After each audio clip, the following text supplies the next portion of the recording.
most other stuff is it really does. Hi, how are you guys? That's not funny. This is not what we.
All right, we're here. Look at that. Oh, Good morning, everybody. Yeah, see, it does it automatically. hello. Yeah, it's great. I'm in LA, so I'm using just the Ecamm setup, and it automatically when the countdown is done, it automatically transfer. Keeps me very honest about Yeah. Well, the when the show starts. I can't go, okay, I'll rotate the song one more time because I'm still working on something in the background. Um, there's next time I'll obviously know. yeah, so welcome to Hal Sparks Mornings Mega Worldwide. Like, subscribe, give a thumbs up, support the show, etc., etc. Patreon.com/Hal Sparks. And tonight, patrons and members of the YouTube channel will get a free comedy show at Flappers that I'm performing tonight. All new material. The tentative name of the show is Comedy is Never Clean, so prepare yourself. Your I do last not show was really good. Yeah, I was very I'm proud of looking it. It forward to was, this one. yeah, and I literally last week, especially or last month, I was like one piece came out of it, the bit about bags that just became the root of sort of almost a philosophical idea that's been haunting me about a lot of things, and it comes back to us in the discussions that we have here about where humanity's been, where humanity's going, and the arcs that we go through in these industrial moments, these enormous steps that humans take from agriculture to literacy, certain elements of science and the perfunctory math that regular humans are capable of. It was just not possible. A couple of hundred years ago, it was just like ubiquitous literacy of any sort. Even the goal of it was absurd a couple of Yeah. hundred years ago, and humans have been around in their current form for about 125,000 years at least. So Hmm. the leap forward just from literacy alone, for better or worse. And we can talk about whether or not the Jesuits had a point about making sure that people couldn't read for a while, like ease them into it. Because if they learn right away, a little learning is a dangerous thing, and you end up with Joe Rogan. That's the reason why there should be sort of a pacing to the learning schedule for humans. But over the course of human history, to have this kind of a leap forward is has been enormous, right? Um, Hmm. and this, I really feel, and I think you've been noticing it too, is going to be one of those leaps forward. Clearly, AI's integration into human life is going to be very much akin to a mix of the smartphone and the printing press, as far at minimum. Even if it doesn't rubber hit the road, build robots, building robots and automated factories, and the material aspect of it. From an information age point of view, the ability, the access on demand of intellect and the ability to digest that because you're not just reading a book or referencing how someone else wrote it to get it into your brain, which is a big part of writing, why a good textbook is really hard to find, that this evaluates as you're talking to it. It can adjust just like a person to how you hear things or how you want to hear things. You can even tell it, explain this to me like you're a pirate, and it will do it, right? And that is an order of magnitude difference in the just the integration of information into human beings' brains and lives. Yeah. That would be enough, right? Yeah. Well, I know what you're going to start to talk about a little bit in terms of Yeah, hardware. yeah. But I think that there's like sort of parallel paths for leaps forward. Hmm. And those are software and hardware, like in Hmm. terms of just more recent technology, right? And so I would argue that the leap forward, the thing that made personal computing possible Hmm. was actually the the folder and Yes. essentially Windows. Like, but Yes. but The Windows was illusion of a not. desktop. Right. Yeah. So what that did. So well, let me Yeah. go a little further forward. So hardware was the computer, like the PC, and then hardware then became the phone, and that was a pretty big paradigm shift. Hmm. Um, but we're still in folder and icon world.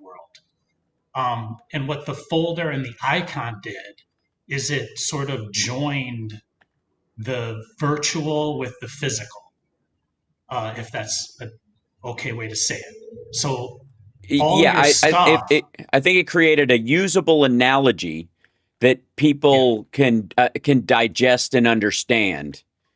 Well, I'm You going know, to go a little further okay, great. and say that, like, what is a company? Like, what is a person? And so let's just say for the sake of talking, a What's the company difference according is, to Mitt Romney?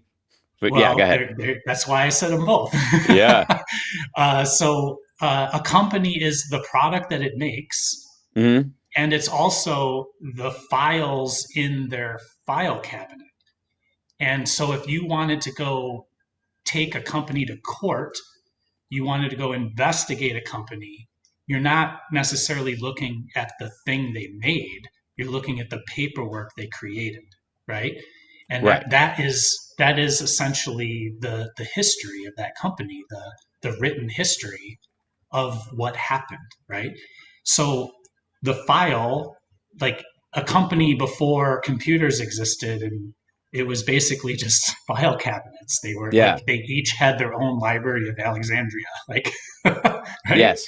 And if it burned down, it was gone, and blah blah blah. But then computers came along, and before Windows, and I use Windows not as a company name, but as because Apple and Microsoft both effectively created their own versions of Windows. And there's a Right. lot of history of like who stole what from who and this and Sure. that. But at any rate, it's a user interface, right?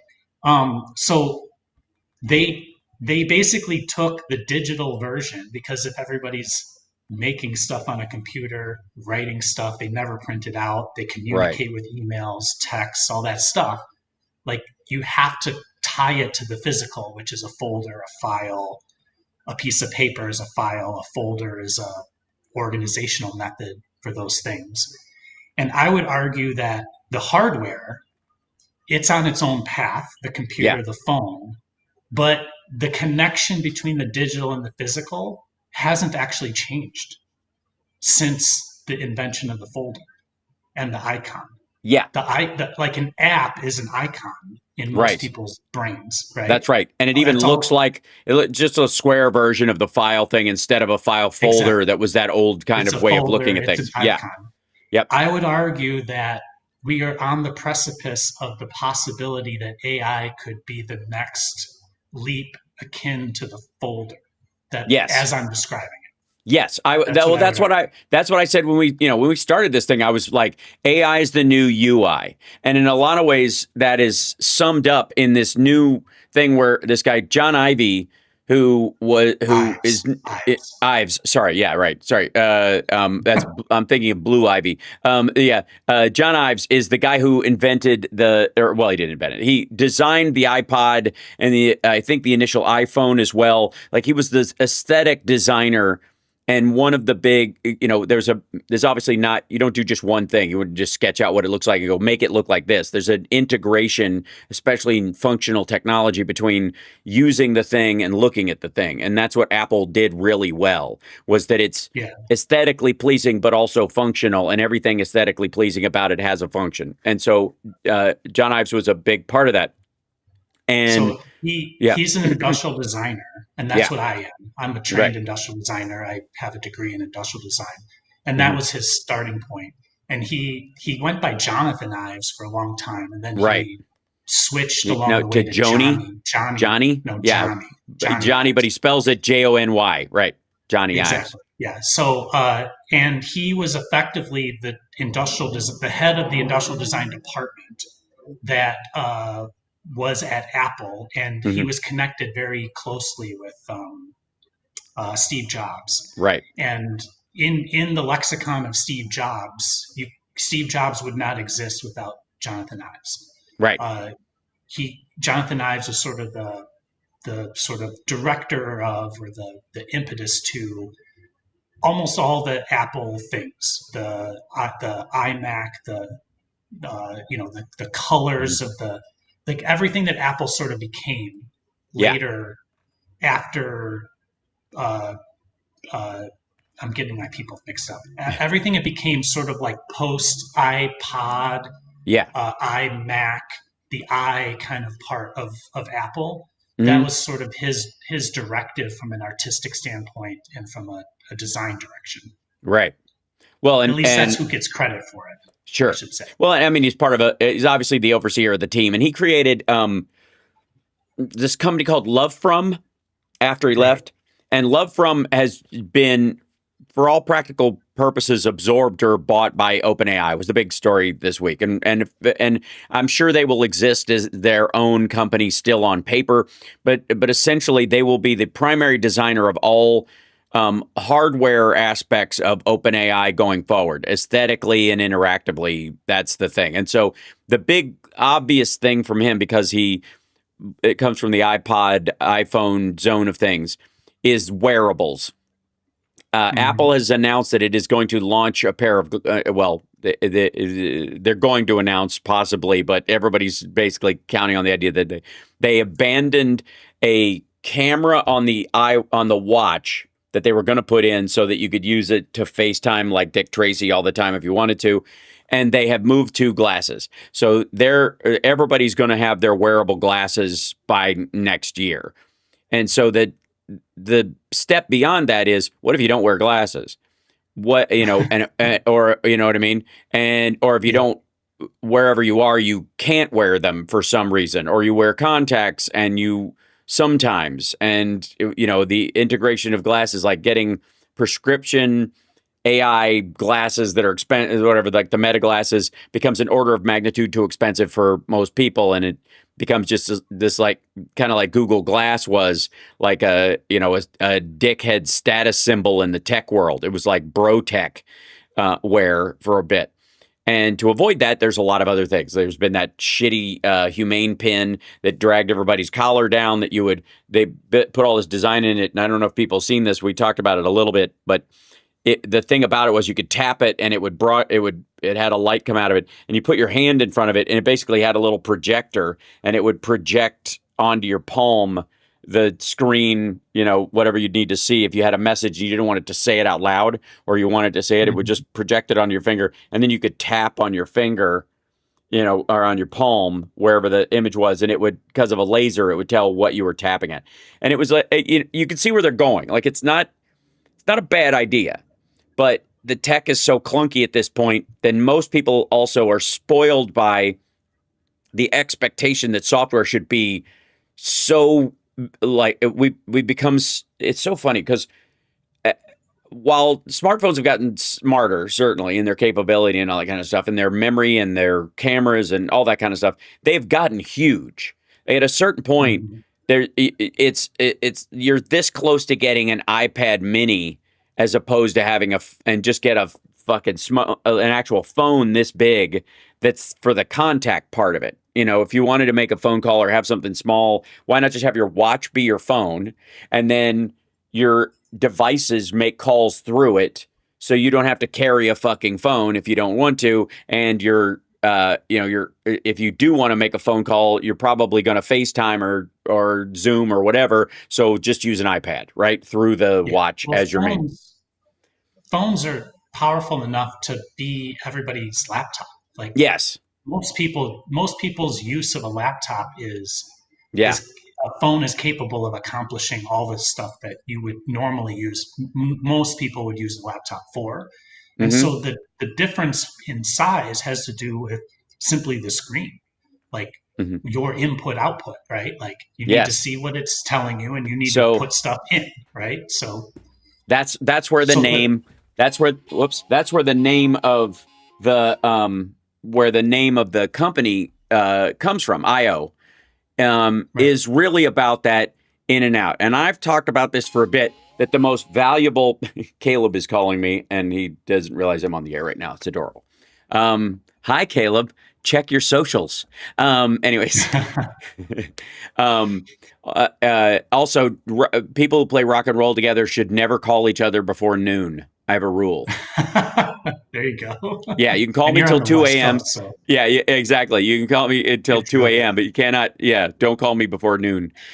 Anyways, but I guess this is Nerd Halen, so we're in a different category. But that said, the in-out aspect of it. So I've been talking about for a bit that sensors are going to be the one big step forward too. Is that how do you get if AI is going to be able to reason and deal with tons of data, the the question then comes: whose data? Where does the data come from? How up to date is the data? And how literally up to the second can it possibly be if your decisions are crucial? And this would be landing an airplane using an AI tower versus a stock decisions as a day trader versus somebody who's looking at the 10-year out for a business, or if you're going to loan somebody money, if you think they're going to, these kind of decisions. There's a lot of up-to-date information you want, but you don't need it to the second. You need it in general, broader. And then there's some things you need literally the like wind shear information and temperature gauges and barometric pressure and all these kind of things to put in this. So that's going to be a crucial part of this. Like, how does that information get in and out of the computer in a timely fashion? And so that's where this guy, it's measured by time. So when do you need it, and how deep, and also right, what scale do you need it at? right. How Right? Like if you're driving a car, you don't need to know the traffic everywhere. You just need to know the traffic in front of you. Right. Like Yeah. so. I mean, and you could It's know about the three scale. decision. You need a decision tree of three possible exits if things go to shit. That it's kind of monitoring in the background. That if there's a crash ahead, it goes, oh yeah, divert off to here. Now it's already doing that for the most Right. part between like Waze sharing information, or Google and Google Apple both Maps. license Waze's information from them now. So if you use Waze, you get the cute version of it. But if you use the Apple and Google Maps idea, they get that, they license that Waze information and put it into their thing. So they're like, there's a traffic thing ahead. You're still on the fastest route. When Siri does that, that's because they're borrowing that data. But so this whole idea of this IO thing. So you and I know that like a lot of this, I want to talk about two things this morning for people's use case and the experience of it, because there's a huge leap forward. Then I want to talk about the geopolitics of this, because the AI race. We hear a lot about the AI race. They're racing their factories, and there's a big race, and we have to be in front, right? That whole thing. But on the one end, the wearables, robotics, and then the world. So the wearable part of this, are the functional use part of it, because not only are they the idea that they're doing this, like, because Apple already is working on this. Meta has the glasses. We use those for Nerd Halen, mainly just to film things. It can stream. I've done that a couple of times, but I'm sure I'm not maxing out the use of it. The Meta part of it, where you can talk to it, is all but useless in the environment I use it in, because I'm on a loud stage. So when I'm using them, I don't care. And the idea of walking down the street and talking like a crazy person without something in my ear seems odd. So you and I have talked a little bit about how those Bluetooth headsets were all the douche rage for the longest time. The ones that go down to your face that look like a little early Star Trek headset, Star Trek Next Gen. That those kind of things as an AI device might regain function again. Not just because like I have those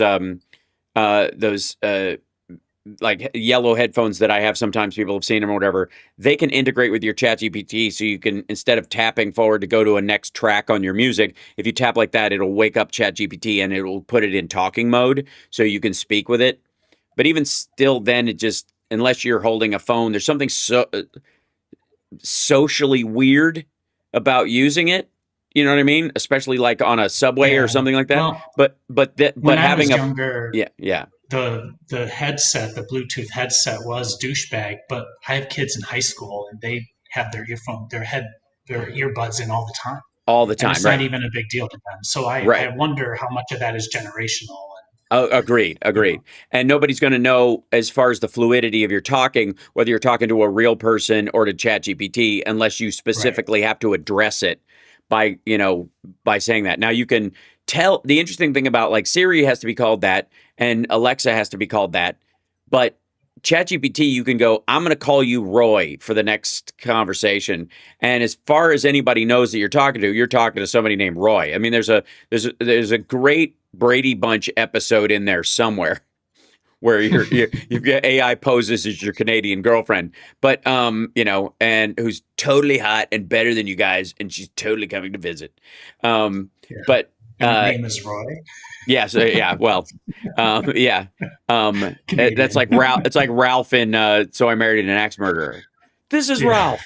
All right. So that wearable thing, what's what's your what's your opinion about what would be the best kind of wearable they could come up with that would be ubiquitous, that everybody or close to everybody or anybody who wants it would adopt as a design engineer? Yeah. So I think I've already said it. I think it's earbuds right now. I Right. mean, I there's no you're not going to people aren't going to put things on their lapel. They're just never on Yes. their on their whatever. They're not going to do Star Trek effectively. Yes. Um, and you made a really great point with your glasses. Like if you look at the history of glasses, like people have been trying to get rid of glasses all this Right. time with Yeah. LASIK and contacts. Like Contacts. Right. no, it's not going to work.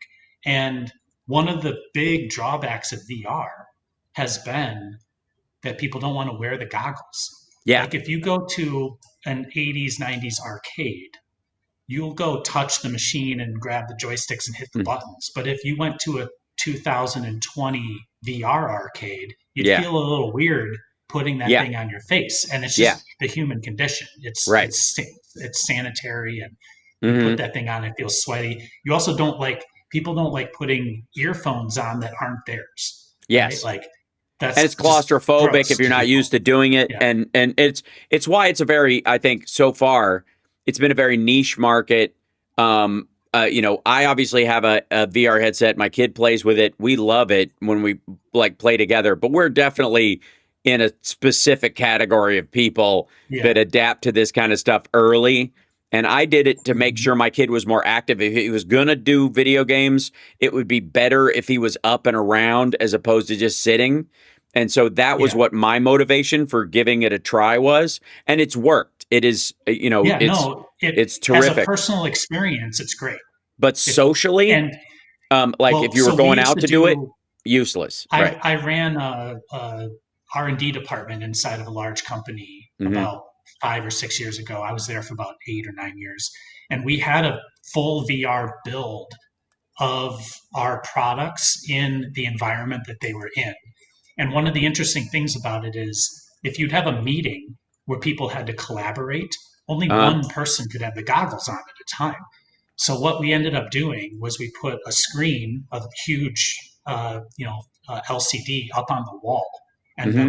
the screen on the wall was what the person with the goggles was seeing, and it became almost like a fun time for people to get out, but only one person was driving, and everybody else could see what they were doing. And the Right. conversation was more about that. It was more about that individual who was driving's opinions and experience, almost as if you got the microphone or you got the Yeah. whatever the feelings uh, stick was. I whatever. So we actually had to create an environment to make it work, right? Right. And so in small groups that works, that can work. Hmm. But in if you're playing a 4-person game on PS5, like you're Hmm. sitting on a couch with 4 controllers, right? Like Right. you're not all in goggles. Like it's about the experience. So to be frank, like the wearables have to be invisible.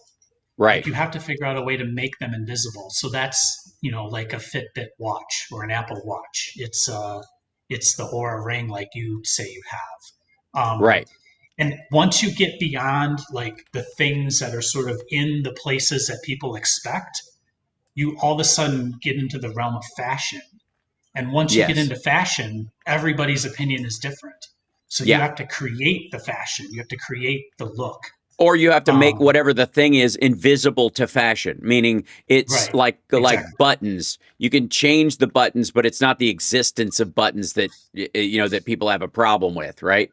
Yeah. So one of So, the I mean, okay, really, along like those having lines, a phone in your yeah, pocket is right, kind of what's happening right now yes, because of, like you say, a watch can't exist on its own.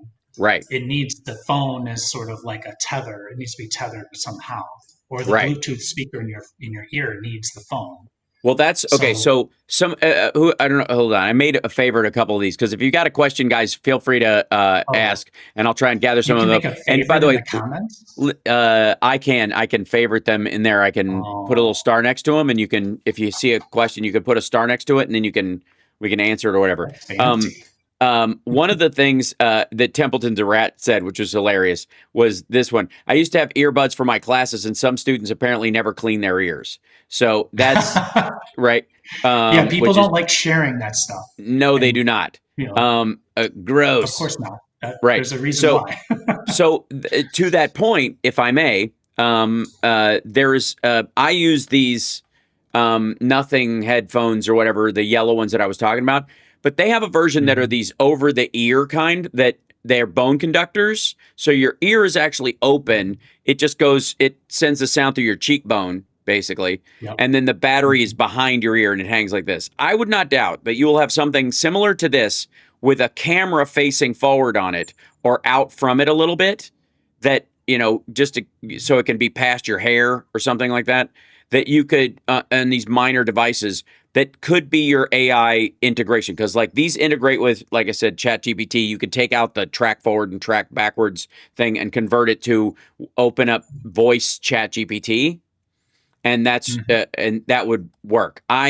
This is not the obviously the only kind. They have those aftershocks, which are the best known ones. I think the round the head ones that people wear when they're working out. They're open ear headphones. I think there is something to that. It's closer to how the glasses in most cases work. They have speakers that are close to your ears, and mostly you can Yeah. only hear it, but they're not bone conducting. They're regular speakers. They're just small and aimed right at your ear hole. This is a different way of doing it, but I can see this being the thing. So you don't have an earbud in your ear, so there's not that social block that comes from Yeah. having a Well, conversation with somebody. But I don't know that it matters because what you're right, kind of focusing on, and there's a lot of comments in the chat, when you get into like listening devices near your ears, there are a lot of options, right? There's yes, over the ear, there's in ear, there's right, outside the ear, as you're talking about. It doesn't matter. They're all at the ear. So right, the problems are all the same in terms of how you connect with the technology, and people sure, can choose. So right, so you can have all different versions or all different flavors of that. And so maybe like you're starting to talk about like where do the sensors go? And you know, a yes, lot it seems to be to me that in the head ear range is yeah, actually probably where we're going to see because it. it follows your attention, which is another way of optimizing the data that you have Yeah. coming in. And there's nothing wrong with having it on and then having two little cameras or a lidar facing backwards so that somebody who's wearing them can be socially aware while they've got their earbuds in. The AI could direct the external audio, the audio that you hear from the outside, that if somebody's coming up behind you, it will let you know and raise the volume of something behind you, if something, if it detects, somebody sneaking around behind you, Hmm. and lets you know, hey, there's somebody right over your right shoulder while you're listening to music. You might want to know this, even if whether it's the sound of them or some sort of a warning signal or something like that. You could, and you'll see that integrated into kids wear. So when kids are wearing their headphones out, which usually they'll use these big over ear, headphones, which have their pluses and minuses because on the one end they cover all the sound. On the other hand, when something bad happens, they get knocked off immediately, so you're suddenly shockingly aware of all the sound around you. Whereas earbuds can stay in your ears in a fight in some cases. Hmm. So that's one of those things. See, it's good that you have these sensors around you at all times. So, anyways, that the wearable thing, I think you're right about the earbuds. I think it'll be an over ear, open ear situation because of that generational difference. That it won't matter to the youngins, but it will matter to the adults. And as youngins become adults, they'll recognize that social wall part of having headphones in, and as a social thing of don't approach me. One of the things too is that some people put That's earbuds exactly in right. don't come near me, don't talk to me or whatever. And At the the workplace, that's what that means yes, usually. exactly. Right. So if you could have the over ear ones, you would still have the effectiveness of this device, but without the social stop in the name of love aspect of it. Yeah. So I okay, the mean, net what yeah. what they're going to come up with is what they're going to come up with. I actually see the connection to Jonathan Ives as like I called it earlier, like it's like hiring the director of a Marvel movie. Like you're Yeah. basically choosing a person that has a lot of cachet, that has a history of connected with things that are big, that are like popular, that Right. are now part of our lives. And you're going to like attach that person's name like you would an actor to a movie Yeah. to whatever it is you come up with, whatever Hmm. they decide. And I don't know that he's going to have the solution for Hmm. OpenAI, but he'll definitely have the highest marketing budget. Right. Oh yeah, So and whether it R and works D or budget. not is, Yeah. yeah, Other exactly. than, I mean, unless he went back to Apple or he went to Microsoft, where they're working on their stuff too. But Microsoft seems to be focused on industrial design, like giant wearable headsets, kind of like Like their holodeck commercial stuff headset. you're Yeah. saying. Right. And then Apple's the more like like high end consumer integrated, where all your shit works together, is the key aspect of the Apple universe and what has kept them, afloat and built their thing. Which is also what slowed their roll into AI above everything else. Was that Yeah, and they they've had a lot of misses as well, like along the way. Like they sure. weren't, perfect at creating the future, right? Like, sometimes they were just a little too far ahead. Um, Thanks, what is that? Ken. He says, I really enjoy the AI shows. I've learned so much. And I Oh, appreciate that. I like, this is, again, this is crucial because it, I've said this before, like, we don't have a choice in this situation. There are some things where, like, if we vote, we can get rid of Trump and we can take back of the House and all that kind of stuff. In 2000, in 2026, we can take back the House, and Trump will be finishing out his term, and whatever wreckage he does, we can patch it back up and start again or whatever.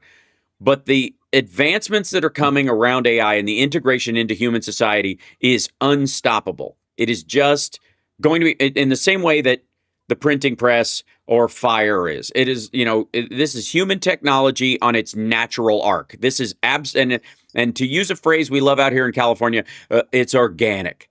The creation of AI, as we're talking about it too, as an IO, as a UI, user interface, or as an IO, an in-out device, that is essentially where it's always been headed.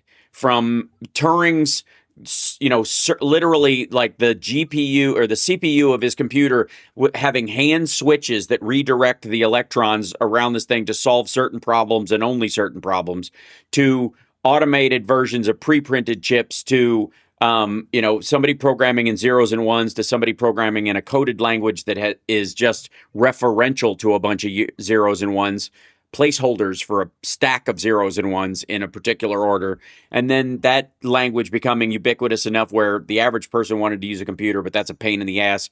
So they could do some basic C typing on it, 10, right? Gary's a dick. And then 20, repeat 10, and print, and then brrr, and then their computer just says Gary's a dick across it 1,000 times. If you haven't done that, you're not a real Gen Xer in my estimation. But this is they made Twitter for those people. that's right. That's where they all went, right? All those people. So that step into, and then we'll make it look like something you're used to. What are you used to? File cabinet. If you've got notes and files and stuff like that, it should look like pages and stuff. So we'll make a little picture of a page in the corner will be dog-eared, so you know that this little square represents a paper, and you can put those papers or files into this folder, and this folder will be on your desktop. And it's, in retrospect, it's completely stupid, and so it's such a rubber mallet approach, but it worked because it was It how worked you to, yeah. interacted, right? But it's got a limit. Well, it's There's how a you organize it. It's how yes, you organize it. right, And that's the key is like and interact. organizing and interact, but really like this is one of the things that I mentioned it earlier that Chat GPT Plus, or at least 4.0, now can remember all your chats. Hmm. And it used to not be able to do that. It Right. used to only be able to live inside the single chat that you were talking with Yeah, it on you in could terms start of a its chat memory. for those that like haven't used it or don't understand it. So you can every time you join in, you can either continue where you were talking before, or you can start a new chat. Most of the time, it opens straight to a new chat, but you can go over to the left side and you can click on one of the chats. Now, all of the AI models that are functioning right now, from Gemini, Claude, any of those, they operate basically the same way, that they'll keep Right. track of the chats you've had. You click on that one and you can start back in that conversation, and it will remember for the answers it gives afterwards what was discussed in the so far in that particular chat thread. But up until now, that's it. If you opened a new chat thread, it wouldn't know what you had talked about in this one. Yeah, it's OpenAI, similar to like yeah, a text thread on your phone. Like if right, anybody doesn't use it, like you have a bunch of texts from different phone numbers, and then you have some group text, and but each one lives inside of its own text right. chain. And in the case And of now it can do all of them all at the same time. It can right, remember all of them at the same yeah, and time. And the reason and, I brought that up is because in the world of folders and files, when you mhm, search for stuff, it's really hard to find. Like it's yes, because you're looking for like, what did I call that folder? What did I call that file? What did I hmm, say inside the email? Like, right, and you have to kind of like nail it. And it's like, if anybody like using the search inside of Outlook, it's horrible. Like yeah, it's anybody that tries to search for like more advanced stuff, it's terrible for just hmm, normal people, right? What this can do is it can search for like effectively a concept. I think hmm, one day I was talking about an app about basketball, and right, it'll be like, yeah, and I actually did this. Because I have probably in my history of ChatGPT, I probably have, I don't know, 200 chats because I don't. It's like I use it like my inbox. I never delete anything, right, and I almost always start a new one. And what yes, happens inside of it, I'm explaining this because I want to try to make a point. What happens when you try to like, when you start chatting, is it just like chooses a name for the chat, which is only, I don't know, maybe 25 characters long or 10 characters wide, right? right, So if you don't label what you are talking about, you're never going to go back into your conversations, especially mine, which are like 200 deep, right? Goes back like yes, many months, and figure out when you talked about that. And so because it never did it, I never even thought to do this, but I was trying to remember what chat it was. And I clicked on every single one of those damn things and I couldn't find what I was right, looking for, right? So I just decided, oh, what the hell? I can remember everything. Let me ask it if it remembers when I did that. And I did, and it nailed it. It said here's the most interesting part. It said what date I did. So yes, on this date, that's when you chatted. And I'm like, well, that doesn't help me because the chats aren't dated. So tell me what it says, like actually what you wrote as the name of the chat, which it makes up on its own, and it yes. nailed it. It told me exactly what it was. I got to it, I found it, and on my own I never found it. And I would So never have figured that out in right. Outlook. Yeah, And especially so it's the like thing, remembering the middle of a conversation you've had with somebody about right, something based on where it was, what you saw, the book that they recommended, all that kind of stuff. right. All the stuff that we don't Like, bother to put into deep memory ourselves because it's in the context of a bunch of other stuff, but we don't recognize the relevance or importance of it until later. It just permanently yes. sits there. And So this, imagine yeah. like the tangential nature of all the conversations Hal and I have had on the show and try What? to search back and figure that out. It's Yeah. actually, if it had been loaded into its memory, meaning if it were listening while we were talking, Yeah. it would effectively be in its memory. You're It right. would be able to find it on a conceptual level, like Yes. not on an exact, like, what did I call this thing at that time? Yeah. And so when you think about the efficiency of work, of Yeah. of like your life, of people, conversations, like finding stuff, that inside of a company, especially a large company, that is astronomically huge. Right. If you can locate all the times people generally talked about a subject Yeah. and then dial in with, like, again, contextual searches, and it's not, nobody wrote the program. Like, it Right. exists in and of itself. Yeah. Nobody, like, made So a search query or did a thing. They just did it. You just ask So, in a practical sense, like I said, I think the thing that the IO thing was talking about, and then I want to move on to what like worldwide, what's going on in terms of the AI arms race that is going on in the them. Yeah. world right now, and a couple of key things, especially after Trump's trip to Saudi Arabia, and again how we are at one of the most intellectually dense and complicated transitions in human history, and how the people currently running things are some of the dumbest people you could possibly have in charge as this is going on. Like the least intellectually curious people in the world on top of it. It's brutal. Like short of like George Bush minus Cheney, like this would be the worst. So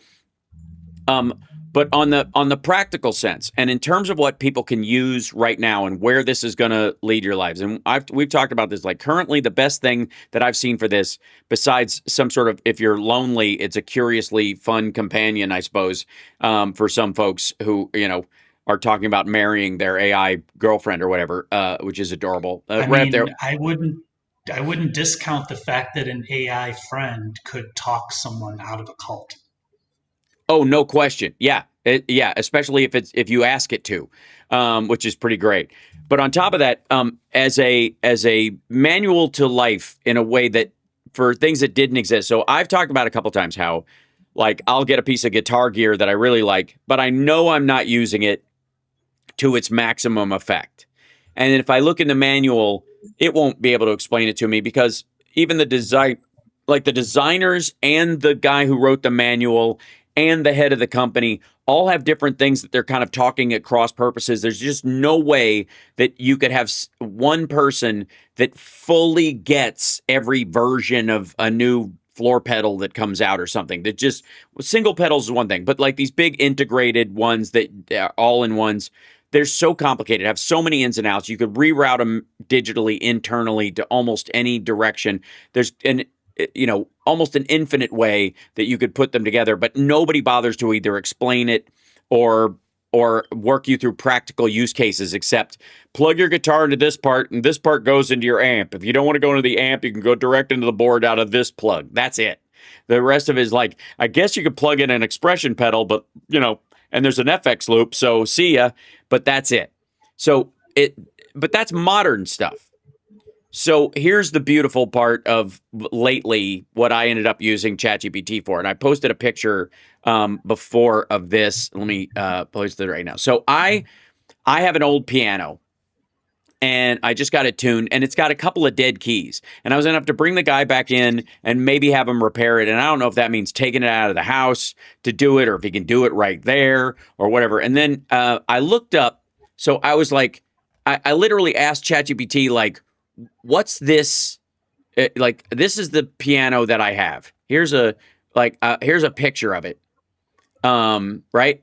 And it liked it. I was like, and I was like, there's one of the keys was giving me like this sitar like sound, this kind of thing. And I was like, I think it's because the pad on it seems to be rock hard, the felt on it internally. The rest of them are soft. This one's like hard as a rock. And I was like, is that what's causing it? And it was like, yeah, that's definitely what's causing it. And here's how you change that out. And here's the density that you will need. And you'll need a little patch of wood glue and you'll need to take this off. And you can probably do this without opening up the front of it.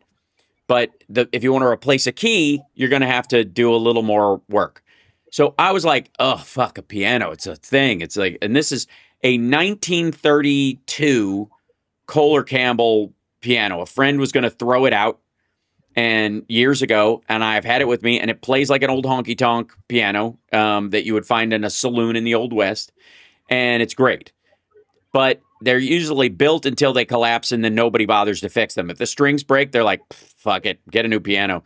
But these things were built to be fixed by fucking cowboys. They were literally supposed to be like shipped on a train, bounced all over the goddamn place. They'd arrive in San Francisco or wherever the fuck they were being put in some sort of like lounge area in a hotel. And then if it breaks, you don't have some dude take a train out 5 days on from New York to fix the keys. Somebody pops the fucker open and takes a piece of wire and fixes it, right? That's how these were built, right? And so I was like, if that's the way it's done, I can figure this out. I just need to know a couple of pieces of information, and I'm not going to be able to find a manual for a 1932 Kohler Campbell upright. And I can search through like piano repair websites till I'm blue in the face, but they're all going to look like they were built on, Windows 6. And, they're going to, these 90s websites that you see all the time that people make when they do this kind of shit.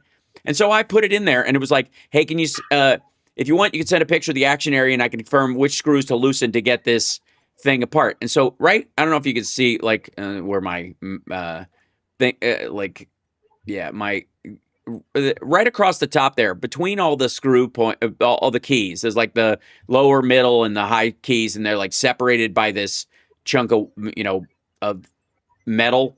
Okay. There's a rocker on the left and the right of that, and then there are 4 screws attaching it to the top of the thing. And when you undo those, the whole thing just pulls forward, just rocks forward, so you can reach down behind it and fix it like a cowboy asshole fixing a piano, right? And once I got over that part of it, I was like, oh shit, okay, I can do this. I just need the steps. Here you go. How to remove the action. Far left and far right ends, you'll see metal brackets, large screws that anchor the body. These are the 4 that are in there. You detach the soft pedal rod, which is the sustain pedal, which is this literally a piece of wood with a screw in the top of it. And you unscrew the top and take it out and lean it to the side. And now the sustain pedal is not connected, so it won't crush or break. And then you gently pull the action forward. And then the whole thing, and then it showed me the piece that I'm replacing. These are the screws. And it's like, yep, those are the ones. And then I was like, is this the thing I'm looking for? This piece right here. This is when I bothered you about, can you 3D print this piece? And you absolutely can. Yeah. You didn't. I don't remember you asking me that. Oh, yeah. Oh, that's right. I think we were, hold on. We were, yeah, or I was just looking it up. Maybe I was talking to GPT and I was having the same kind of conversation. Do you have a chat bot named Rob? I should at this point. You're gonna be don't put yourself out of a job. This was the broken one that was inside there. I took a picture of it. A job, brother. Right? Yeah.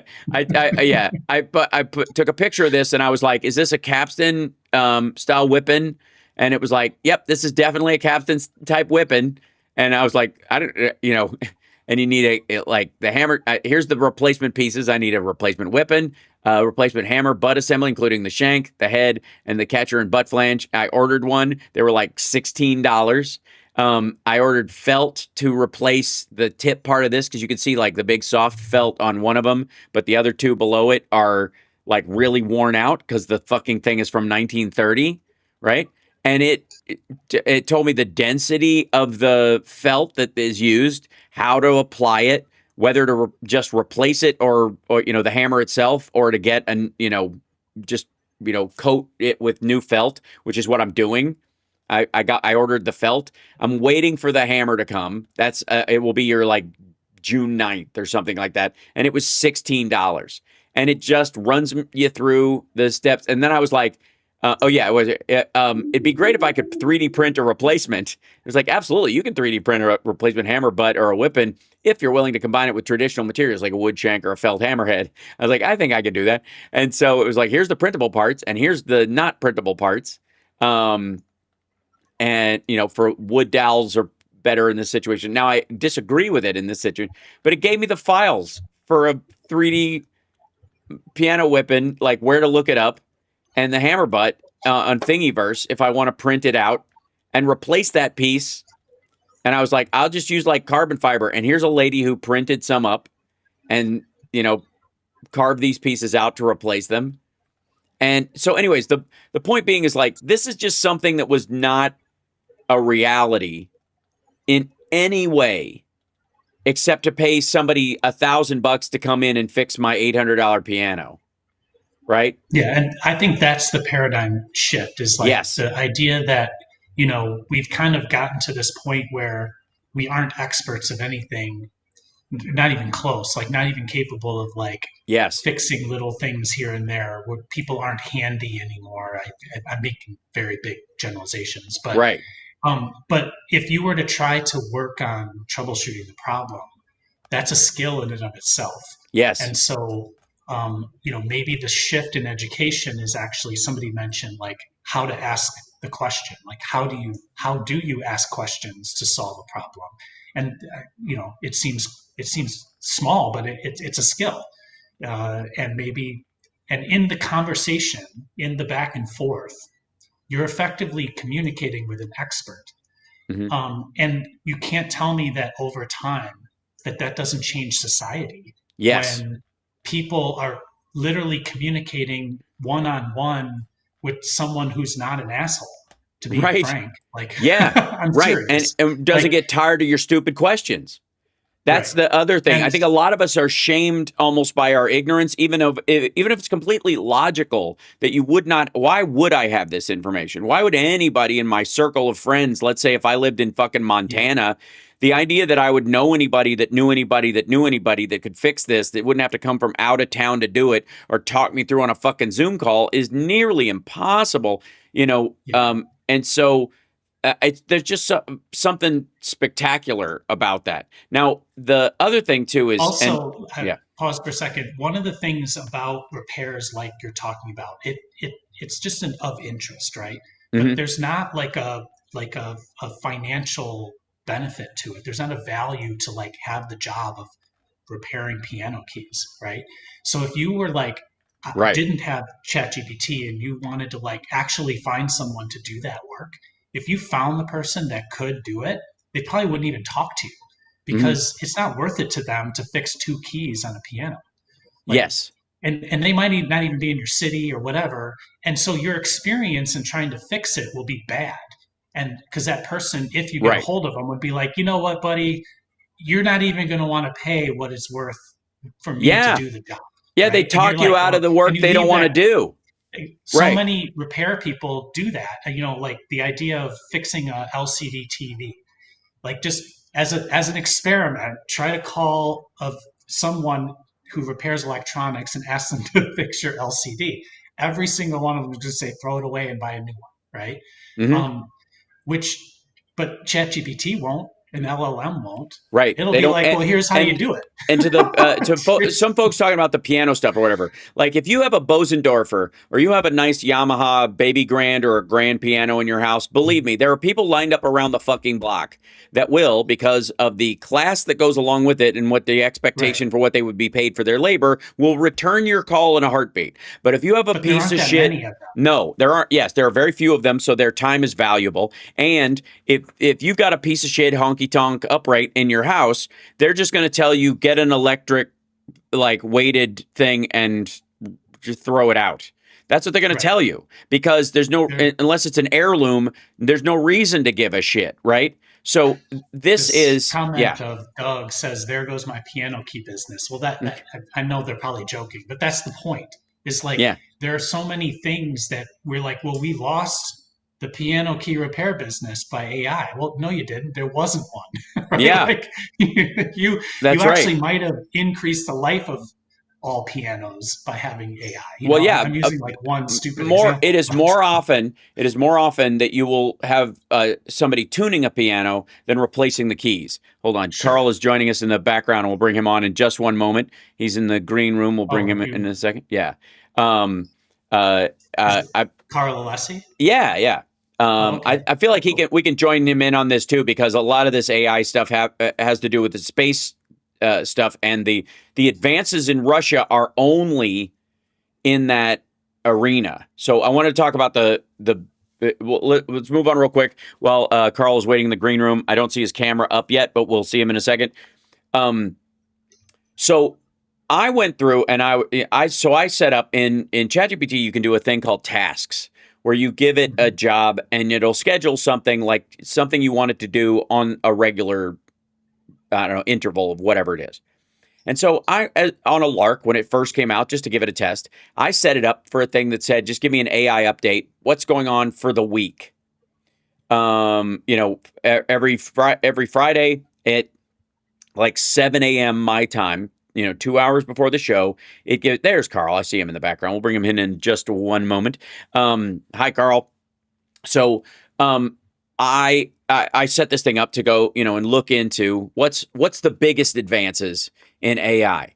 And I realized in the last couple of days, because as I'm coming towards our Friday Eye kind of thing and keeping track with this, it's kind of like the fire hose of news that we deal with all the time. There's so much happening. It's hard to know what to focus on for people to actually integrate into their lives. Because you and I could nerd out about these fucking crypto farms pretending to be AI factories all we want. But as far as the practical use, both in everyday life, but also in our understanding of the world right now and the news of the world right now, what's important. So I was like, you know what? Who's behind in AI? Because that'll tell you who's willing to cheat, who's going to punch forward, who's, maybe pouring a lot more into very specific ones. And it occurred to me after Trump's Middle East trip that one of the things that we could count on here, and I'm going to preview it, is that that Trump doesn't know what the fuck he's talking about. And he's surrounded by a bunch of people who don't know what the fuck they're talking about. When, in this case of, hold on, there we go. Let me put this in here and I'll, that watching how the Saudis and everybody were talking about this stuff. There are clearly people around these folks that are going to be up to speed on this stuff, that are, that are trying to catch up as best they can and are investing a lot in it. And the Saudis are just kind of ride-alongs. They're split between the U.S. and China, and they're kind of balancing on the wire between the two and just using whichever tool works best for them. They're really Switzerland as far as AI, but they'll just use everything and then bounce it over. Russia, on the other hand, they're like venture capitalists. Right. That's right. And so this is where it applies to kind of the space race. And so let me bring in our dear friend Carl Alessi as well. There we go. What's up, Carl? Oh, I got a buzzy thing from your audio for some reason. Hold on a second. Your microphone. Can you check for me? Bowing out so that you can check. Now, I don't want to testing 1 2. Okay. Down here. Yeah. No. Well, I just want to. I'll bridge this over and then I'll let you go, Rob, so you can sure. do this. But hi, Carl. Hey, Rob. So there's a thin line between what the Russians are doing in terms of their AI their attempt at AI and their space program, and that there was we've thought about that AI in terms of a space race kind of attitude. There is an AI race going on, and the nearest analog to it. And we'll talk about this in a second, Carl, when we let Rob free to re-engineer the world. But I looked up. I was like, where is Russia in this? Because I'm stunned by the wasted technological just talent and prowess of that country that was once toe-to-toe with us in terms of nuclear power. Has just fallen so technologically far behind. You know where they are in the AI race? I was like, okay, America's first. People think China is second. I think that's debatable. And then they're like the European Union as a whole third, followed by everybody else in this kind of tied for 4th to 7th place. That's how most people think of it. And Russia's in that zone. That's where most people think Russia's got to be 4th or 5th, something like that. They're 31st. 31st, and that, I'm like, it's amazing that they higher. I mean, they don't have any technology. You don't hear about server farms in Russia, or right. Well, they clearly have them for crypto and stuff. They're definitely into the crypto part of it, but I think they're only applying the mining aspect of their culture to technology, and so crypto's a lot like that. It's like coal, crypto, oil, gold, whatever. I just that stunned me that number was that they were so far behind. Like I would expect, because it doesn't take much. If we learned anything from DeepSeek and the fact that you can piggyback on other people's advances, which is what Elon Musk is doing with NASA, and we'll talk about that with Carl in a minute too. But from that point of view, gentlemen, if you would, will they ever? Do they have the ability to catch up? Ever? If you ask me, Yeah. absolutely. Anybody has the ability to catch up because of the technology as it exists. Like Sure. Okay. China can catch up in a day. Like they had one announcement. I mean, it took them like 3 or 4 months, I think, is what the real story is behind DeepSeek. Right. But if you're piggybacking off of previously done, like Elon Musk and SpaceX did, then Right. you can do it quite quickly, actually. Yeah.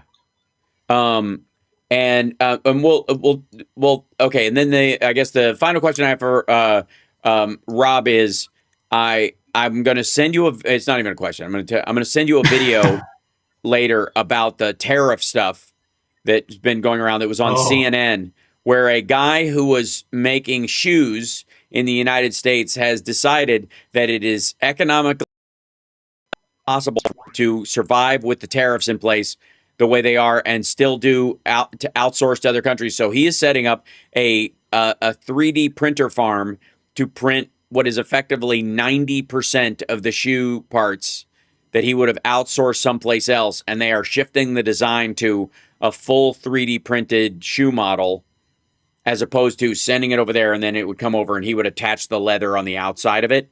They're just going to start with the frame 3D printed. And so they are, during the downtime for the tariffs or whatever, buying up as many 3D printers from China as they possibly can and setting them up in rows and rows and rows and rows to replace human beings that might be sewing something in China for them or whatever with 3D printers that will just go 24/7 cranking these things out and somebody walking around checking for coiled plastic. Yeah, I mean, we can definitely talk about that. There's a number of companies trying to figure out how to use additive manufacturing to make shoes. There's probably 5 to 8 out there that I've seen that So are the doing question a decent becomes, job Rob, of it. and this is your engineering thing. Can you 3D print a t-shirt?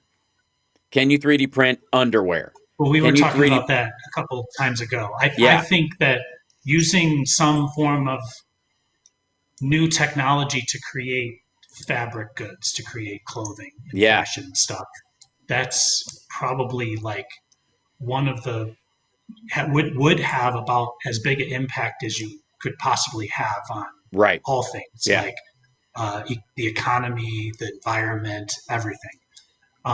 Like the ideas that are sort of behind fake or like meat that's grown in labs. Essentially, it's of equal, if not more, bigger than that idea. Right. Yeah. Textiles. So, yeah, 3D printed textiles on site. Yeah, that'll be the next big step forward. Next week, robotics and I actually think Russia's going to keep falling farther and farther behind. But with that 99% rule that we talk about, the Rob Glenn 99% rule, is that most of what's available already, even on the low end, Russia will have access to that. And that's enough to push your country, 50 years ahead of non-industrialized or developmental countries, no matter what. So even then, that keeps you afloat past it. So we'll talk about that next time. Rob, thank you so much. Appreciate you, brother. Rob Glenn, Root Design, and we'll see you next Friday. Great to see you. Bye, awesome. Carl. Good to see you. Good to see you. So long, Rob. Yeah, cheers. There we go. And we'll switch this over, and now he can go freely. There you go. Hiya. I hope I'm seeing you this evening at Flappers. I don't know if you're going to make the drive up here, but if you are, we'll grab a bite to eat or something. Well, I thought it was in my head that you were doing the last Friday of the month. Yes. And it's Joyce's birthday week, so we've been doing a number of things and planning out a number of things. Unfortunately, I can't make it, but hopefully next time. Yes. My kid's birthday is next week, and so I'm taking a couple of days off with him specifically. So I won't be on the air Wednesday, Thursday, Friday of next week because it's Thursday's my kid's birthday. So just a heads up, everybody. I will probably post some stuff, but but I won't have full shows.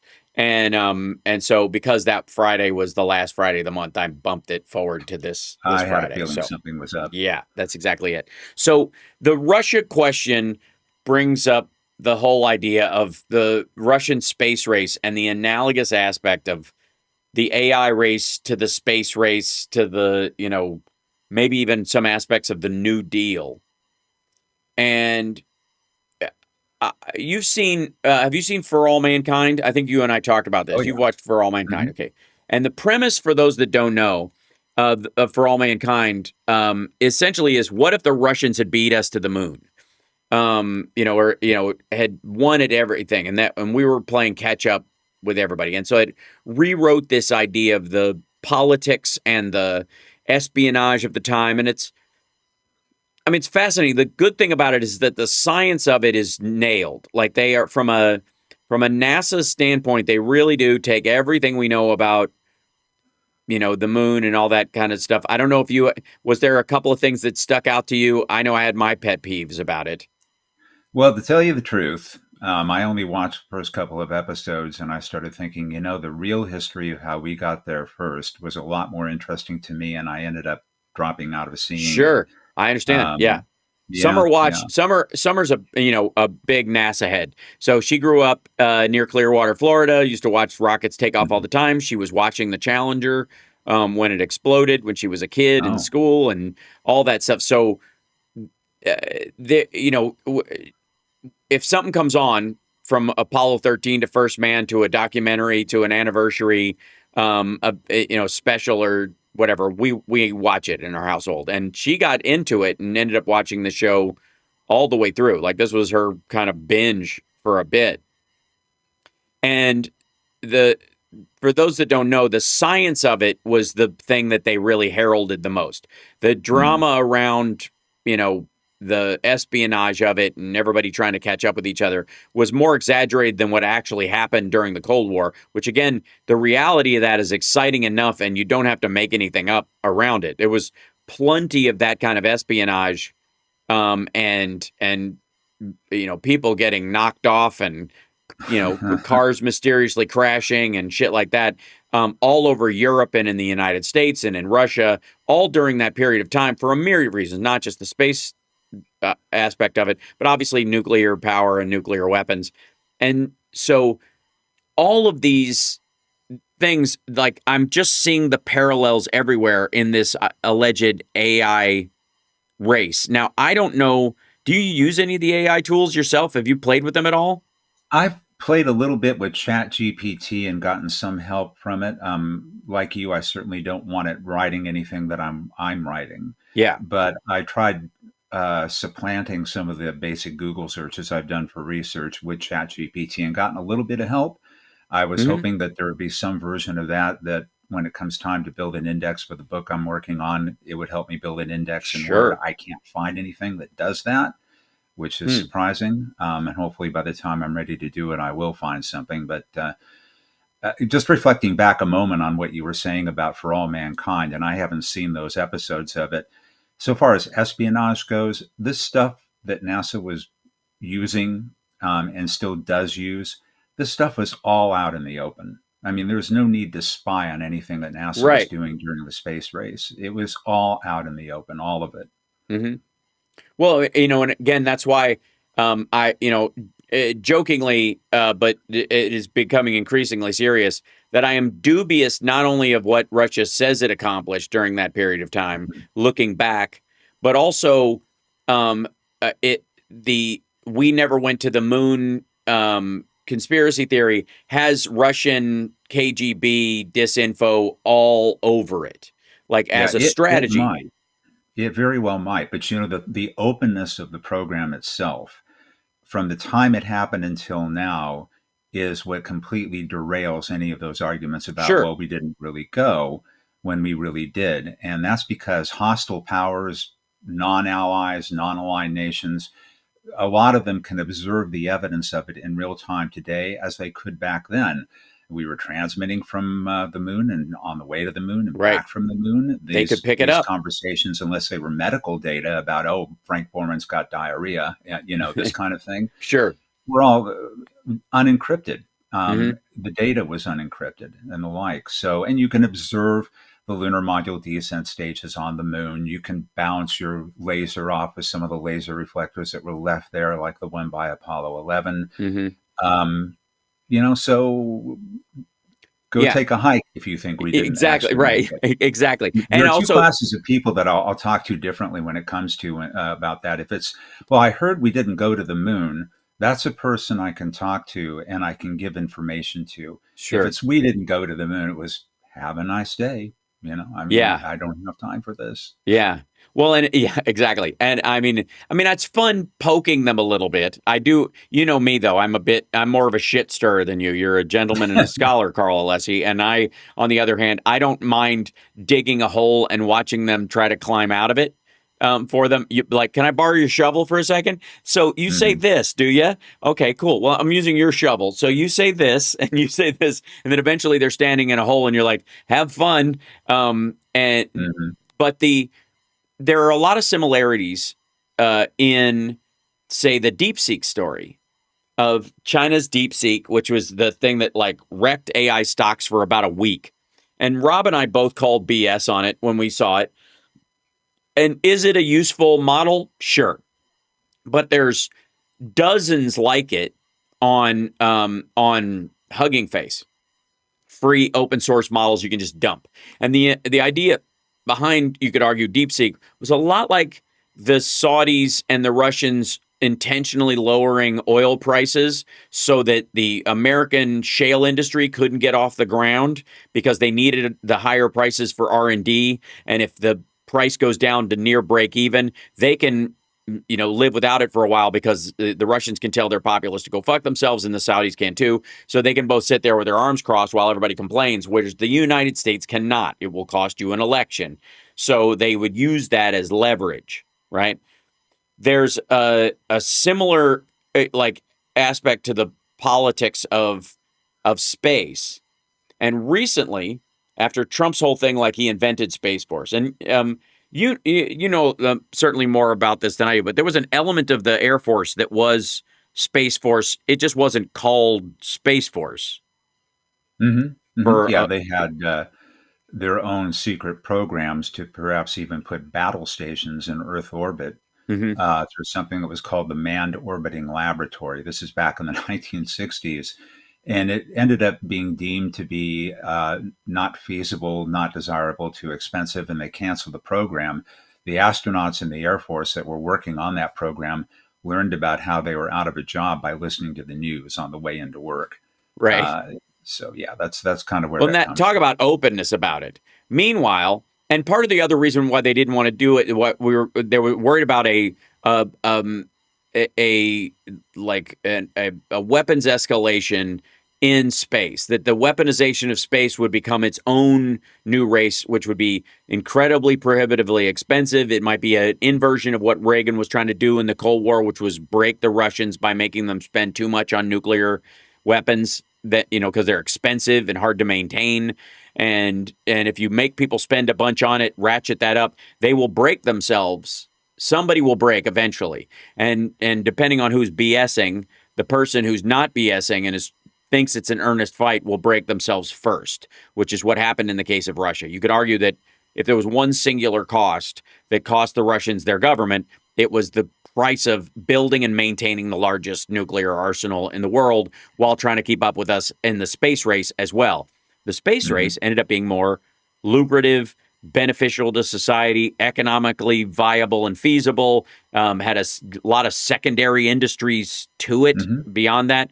And so, not weaponizing space and using it for exploration, using it for scientific discovery, ultimately benefited the United States and all the companies and citizens therein by not weaponizing it, because all those things became, you could talk about them openly, and one of them being the lens on your phone, the camera on everyone's phone comes from NASA, comes from the contracting that went through NASA to put better and better cameras and sensors on spacecraft that were lighter, smaller, more refined, all those kind of things.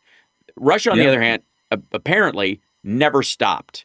their militarization aspect of it. And you could argue focused more on that. So I'm sure you've heard about these 3 satellites, the Russian satellites that, I don't know, they found another satellite and pooped on it or whatever and made it fall out of the sky. But the idea is that they are creating triangulating killer satellites. This is their idea of advances. I think you're talking about something other than the Venus probe that never made it out of Earth orbit that finally re-entered into the Indian Ocean. But right, yeah, no, so this was recent. It was yeah.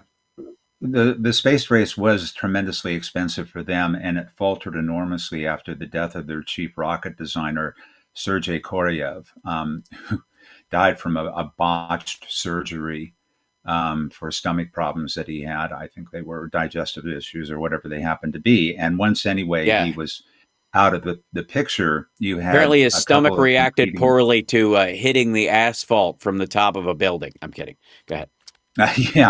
Yeah. I think actually it was an unintentional loss from a drunken doctor, quite honestly. Wow. But you ended up having these 2 chief designers in his wake that were competing with each other. And the problems they had with a super booster to get to the moon called the N1, they tried to fly it 3 times. It blew up each one of the 3 times, and they finally just gave up.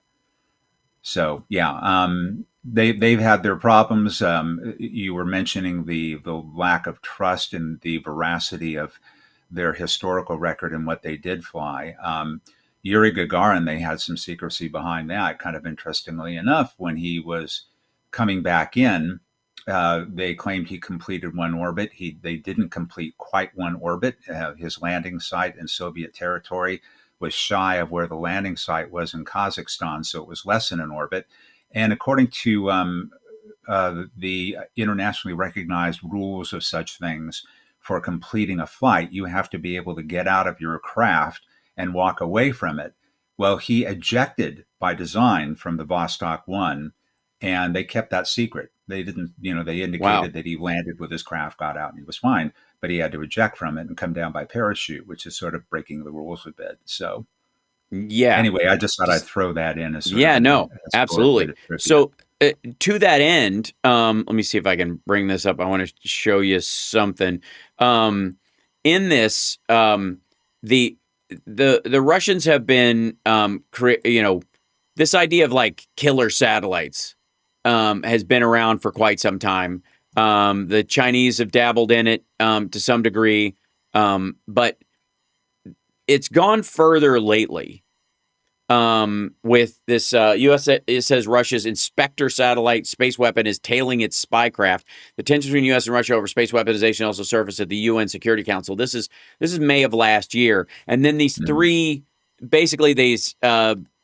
The 2853, 54, and 55 or whatever. Let's see, the Cosmos, 2576, were these satellites that they put up. Get out of there. As they launched them, the 3 of them are now kind of moving in this sort of coordinated dance around other satellites. Right now they seem to be testing them on dead or decaying satellites, their own stuff, under the premise almost that they're getting rid of their space junk. But the reality is that if they're capable of doing that to their own stuff, that the purpose of those things is to direct these things in a coordinated effort, line them up with an important American communication satellite or military satellite, or even, quite frankly, a commercial satellite that is the hinge, like the linchpin economically. For DAO data, for bank transfers, like, a secure satellite that's used for SWIFT transactions, that kind of stuff. Destroy that and you create a 2008.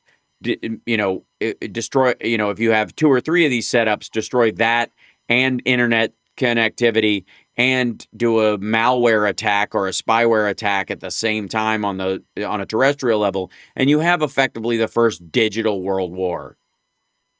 And again, question, I guess, is whether or not they intend to damage them or cripple them or destroy them through something like an electromagnetic pulse, or whether they're going to simply use brute force to blow something up by it It and seems like fragment the vehicle.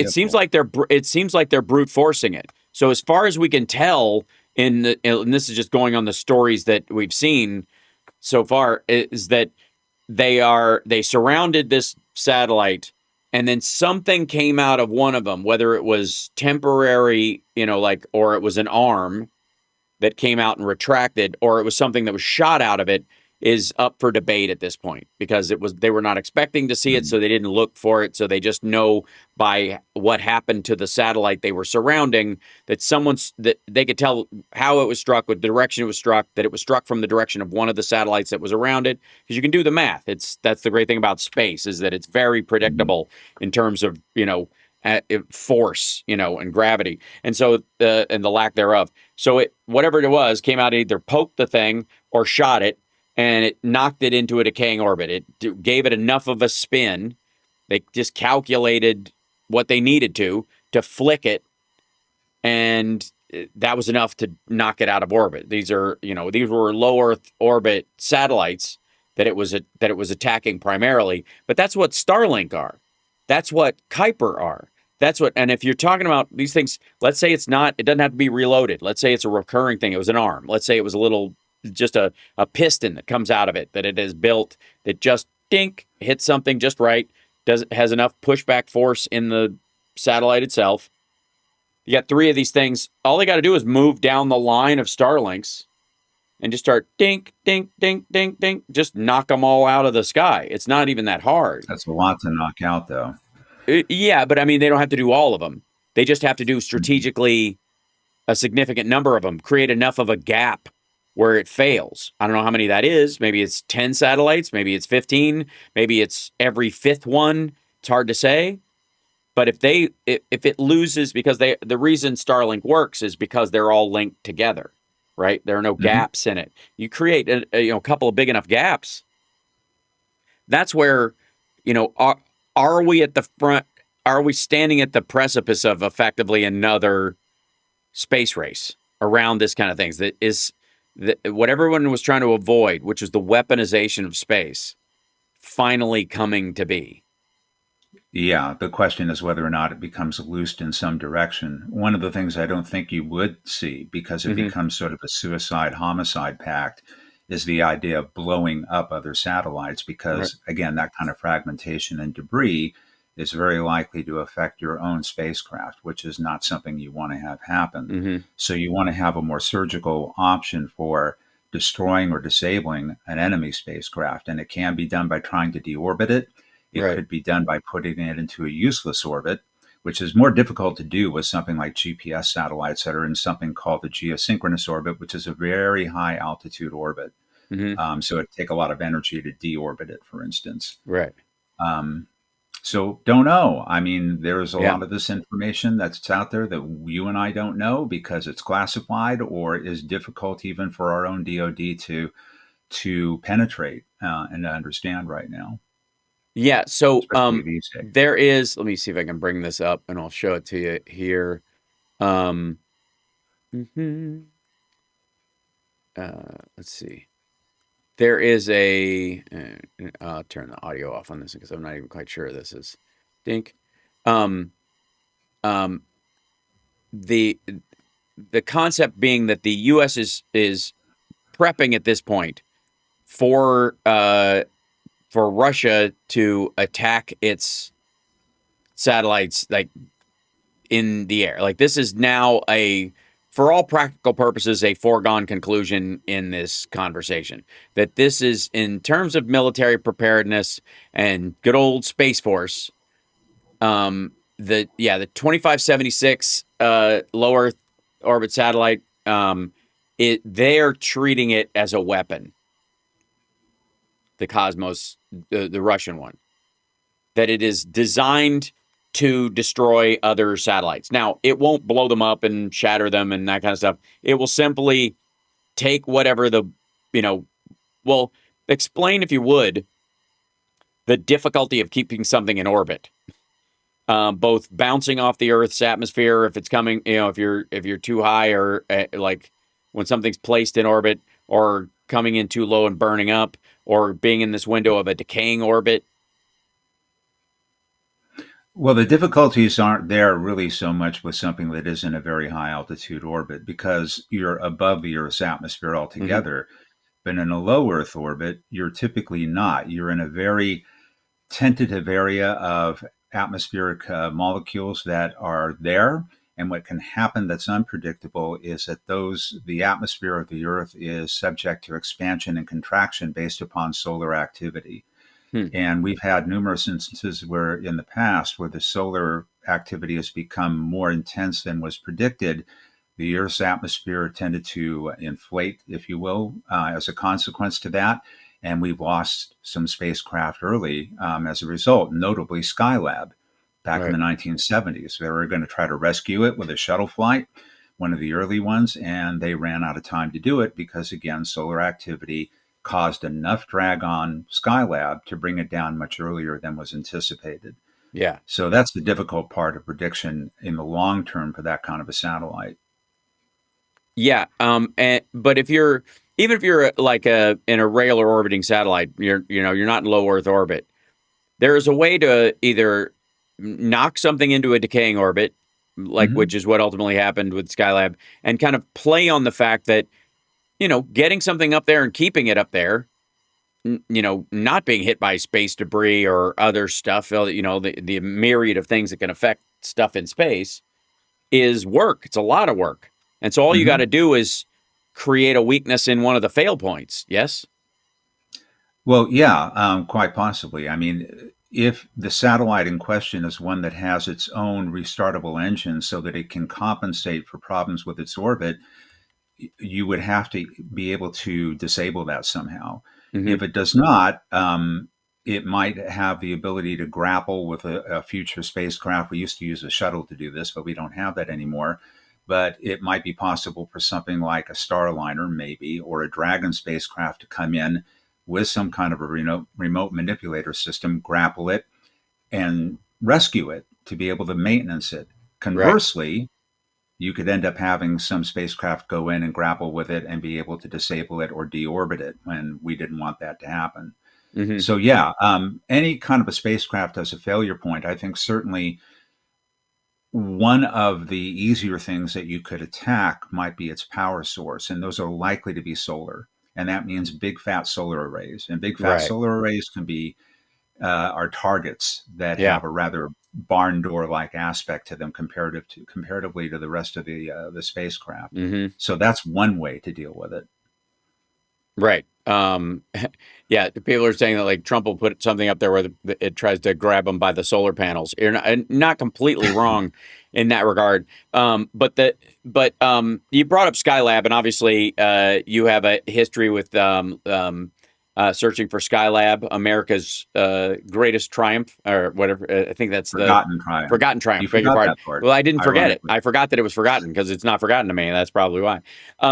Skylab was the biggest thing ever put in space, the largest, heaviest object ever put in space. It was meant to be a like not necessarily a way station, but like a starting point for us to go to Mars. Right. This was the primary uses functions of it that they were thinking is like this was where we would start building off things that would eventually we build whatever took us to Mars from this. And what was like so people know the fatal flaw that brought it down, if there was Well, one? it really wasn't meant in its mission profiles to be any kind of a staging point to anywhere. It Hmm. was meant to be a place to practice long term habitation of three different crews who Right. could do experiments, who could live in space, learn how to live in space, and those skills eventually could be translated to deep space exploration. Hmm. What brought it down was that after we had finished with the last intended mission to it, is that again, years later, over time, there was thought that you could end up having a shuttle dock with it and put enough energy into the vehicle, enough momentum into it to get it back into a higher orbit. The same way that now we do with the space station that we have with either a Soyuz or a Right. Dragon, where you can actually, boost it into a higher orbit from time Mm-hmm. to time, because the space station's orbit will decay over time because of friction Mm-hmm. with molecular oxygen and other gases in the atmosphere.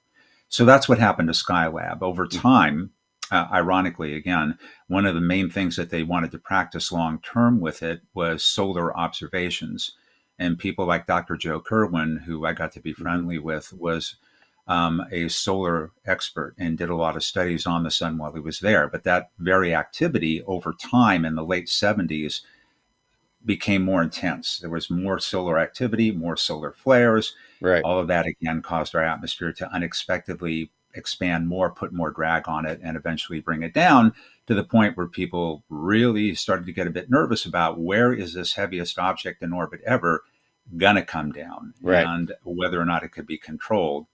NASA was able to put some control into the deorbit in terms of leveraging the attitude of the vehicle, so you could control the amount of drag on it orbit by orbit. And they did succeed mostly in getting it down into the Eastern Indian Ocean, but some of it came down into Western Australia. Mm-hmm. And there's a museum there to this day that the Australians have with Mm-hmm. some of the recovered artifacts that they're very proud of, that they'll be happy to show you if you ever get over there. Nice. The Chinese space station that fell out of the sky just landed over homes. And famously, they did none of those steps to control the fall of that thing at Mhm. all. They were just like, well, I guess it's coming down. Sucks to be you if you're under it. And They don't and care about that with their launch vehicles either. Oh, we're that's dropping a right. stage in your village. We're sorry about that, but you'll Yeah. get over it. Oh, Yeah, you're over right. it? Okay, yeah, all right. Yeah. So, but like, again, like what I meant in terms of like Skylab wasn't meant to be like a staging area, but the idea is that it was a phase we had to go through that was a necessary rung in the ladder to, again, learning how to live in space, learning how to, dock together, learning how to create something that could stay in orbit that long so that, okay, now we know Mhm. what we can and can't do. And we're going to need to answer all these questions before we move to the next phase. And so Skylab served that purpose overall, even in its decay, even in its falling out of the sky. All those things were going to happen to something, especially something that big, and the maintenance of it and whether or not it was economically, physically viable, whether it worked or not. All those tests had to be made, and it satisfied for the most part all of the things it needed to teach us. And then even the bad lessons of it were necessary. You can't skip those steps, Mhm. right? You Well, could it simulate was them, I guess. severely damaged during the launch phase, and they had to Hmm. do major monster repairs over the first two missions just to get it operational again, which Hmm. is not something they knew they could positively do. Right. And they had to dream up real fast, because one of the things that happened is that a major solar shield came off the vehicle. Now the thing is cooking inside at well over 100 degrees. You've got food in there, you have experiments in there. That stuff is all going to deteriorate and be ruined within Hmm. X amount of days. So we got to invent a way to go up there and fix it, go up there and do it. And they were able to pull it off. Wow. Yeah. That was a real learning curve. That really, in a lot of ways, is my favorite part of the story. Right. Well, and I think that's one of the most inspiring aspects of NASA in general is when you think of like stories like the Apollo 13 or the Gemini project or movies like Apollo 13 or First Man or Mhm. one of the things that's invigorating about them is the unknowns that they had to deal with and coming face to face with them, right? And these were organic. These were just physics and space and reality and temperature and environmental factors. You're Mhm. already ice skating uphill when it comes to this kind of technology, Yeah. right? And How then, do you deal with long-term weightlessness? How do you go to the bathroom without right. having to use a bag all Well, the time? well, you can't. Don't ask me. Lisa actually in our chat says my bones would love no gravity. That's an interesting take because I think you're kind of right, but long term you're not right. Your bones would. Yeah, they'll get thinner. Yeah. and they will not work too well when you eventually have to do the thing we all got to do, and that's come back to Earth. Yeah. Yeah, Or you go need the someplace else with resistance. gravity, because as it Hmm. decays, because zero gravity, no matter what it is going to be harder on your system than 50% gravity, or even 25. Like, Yeah, eventually you're going to have some weight bearing on your bones again, and it will just get worse. There's an argument, I suppose, that heavier gravity might be better for your bones over time, because it would require them to develop more density if they had the materials to do it. And by the time you got back to Earth, you'd feel like when you're at a roller rink, whenever you take your skates off, and you're like, oh my God, I feel like I can fly, right? There's an yeah, element where the harder gravity is actually long term probably better for you, oddly enough. I mean, it wouldn't be good for your connective tissue and your spine and your knees. That would take some work, and you'd have to stay way hydrated. But yeah. Your spine kind of likes zero G, though. You get taller yes, in zero yes. G because it, expand the vertebra Same reason you're a little contract out, taller in or the I'm morning, sorry, expand out rather. because it's not working. Your gravity isn't working on your spine downward. You're Right. laying out flat, right? So, Dragon X Flyer says a focused EMP beam in terms of the satellite fighting. I mean, I'm sure that's a possibility. I mean, we're headed that way anyways. I would argue that focused EMP weapons will be the thing that protects most places from drones and from robots that go rogue. If there's going to be anything, it's that you're going to want to destroy the battery in the electronics of something without destroying the battery and electronics of everything around it. And that's going to be a crucial weapon of the future. It's going to be silent, unlike, the laser weapons of Star Trek and whatnot. But it's definitely going to have a function. Um, I don't know that they would use them in space per se, because what it is entailed in making one of those things. I mean, I guess if you had a nuclear satellite up there, that's just, you're playing with fire, because if it goes up and something goes wrong, people can tell by the radiation signature what you were up to. Sure. Uh, Yeah. Yeah. they If you can can even do it if find it. you don't, right? Because if depending on the strength of the thing, if it's capable of doing an EMP pulse, it will read as a nuclear weapon launch on the more sensitive sensors all around the world. They'll go, whoa, whoa, whoa, that rocket that just went up has a lot of radiation in it. It's one of the reasons why we haven't dumped our radiation waste in space, other than the fact that people are afraid that the rocket, if it crashes, will dump all the radiation waste all over the place. The Mhm. other reason is because it's a great way to hide a nuclear launch. And so if the sensors go haywire, because you're like, no, no, no, we're just dumping all of our waste from our nuclear plants in space. We're going to put them on a raft and send it into the sun. Those would trigger all the nuclear launch centers in the world, right? Well, I think that the greater likelihood in figuring out whether or not a vehicle was nuclear powered in space, you have to use a particular type, an isotope of plutonium to do that, in something called a radioisotopic thermal generator. I Mm-hmm. think what had happened is that intelligence networks would detect that very difficult to manufacture element and Right. get it to a spacecraft, and they would know about it ahead of time rather than post launch, where you have it in very heavy shielding. NASA, for instance, when they put them on deep space probes, which is where you need them because you Right. can't get enough solar power out past like Yeah. Jupiter, is they put them in these casks that are designed to withstand the worst case scenario of a launch accident, where they will not open up and they'll just go into the ocean. You were talking about Apollo 13 earlier, and there was that kind of a generator on the lunar module for Apollo 13. And it is the one part of that spacecraft that survived reentry. And it plummeted somewhere near the Marianas Trench in the Pacific Ocean, which is the deepest part of any ocean anywhere. Nobody's ever going to find that sucker. And supposedly within the half life or greater of that particular plutonium, I think it's 238, um, will it pose a danger to anybody for that reason. So it was Mm-hmm. well built. Right. Yeah. Well, and again, you're having to seal stuff, not just because you don't want the environmental impact of it if it blows up on launch and ends up falling out of the thing. It's got to be able to withstand all that, but also just Exactly. as it goes through space, the myriad of things it could encounter along the way, it has to be resilient. I mean, it's the fuel source for the whole thing. Couple of things that people throw in there, and I want to address out here. Somebody was like, Gino, I liked dilithium crystal meth. Very funny. 56 Rich says teleportation would help get AI on it. I think you guys know my pet peeve about the Fly. Drives me crazy. This idea that he's like, I can't get it to do living things.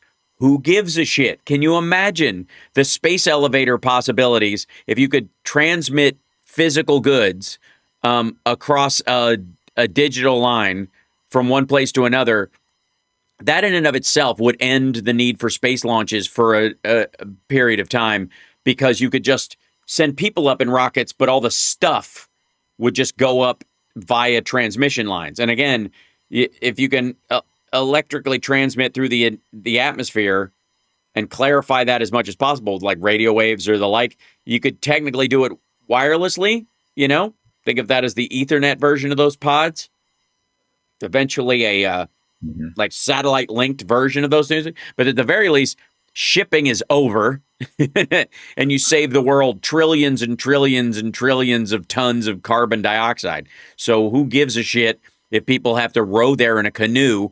The advances. So in terms of teleportation, the dematerialization and rematerialization thing, I think, look, one thing we can do, we can dematerialize human beings very easily. We've been doing it since the invention of gunpowder. But it's the putting them back together. It's the Humpty Dumptying that becomes really hard in all these situations, which is what sort of makes it absurd. Ed's 3D Tech was asking a good question, though, about how do inflatable satellites figure into the future? Now, there's a couple of things.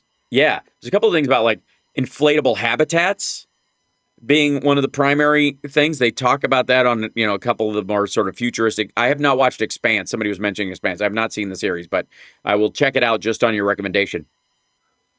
Do you know much about the inflatable satellite concept?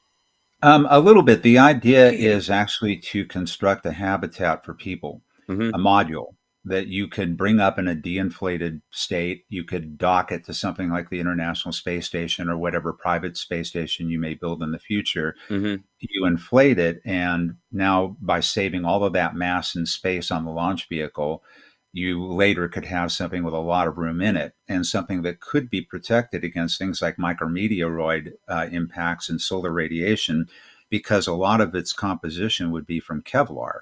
And we know what Kevlar is. Basically, it can do things like bulletproof you. Yeah. And that's important when you're in space, because some of those impacts from micrometeoroids, it can be something very tiny, can hit something and just knock a hole in it and do all kinds of catastrophic damage. So yeah, they've been experimenting with that a lot. What they'll do is they'll take it down.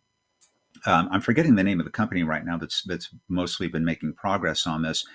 And they'll pressurize it, obviously, on Earth to test it. And then they'll pressurize it, and they'll pressurize it way past its design limit until finally, boom! And there's some videos you can see of that online where the results of that are pretty spectacular. So I think that's definitely got a future, and I think that future is not far off.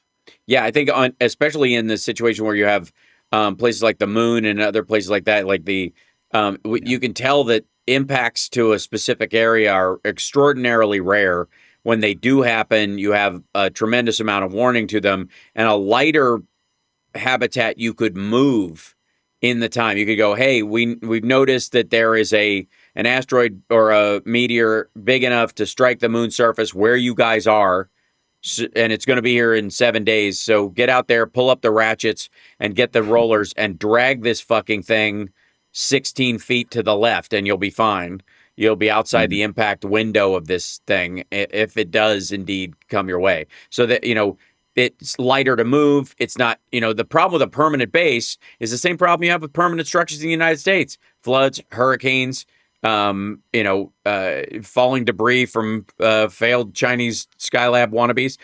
All these things land on your permanent structure, and you can't get it out of the way. Now, I know, ironically, mobile homes get wiped out in tornadoes more than any other thing, and you would think being mobile, they could get the fuck out of the way. But mobile's in air quotes in that particular situation, and nobody wants to move it. One thing NASA's really good at doing, at least now, is figuring out the math on something that might strike it, or hit whatever you're doing, and adjust to avoid the naturally occurring thing, or I guess increasingly in the future, flick it out of the way.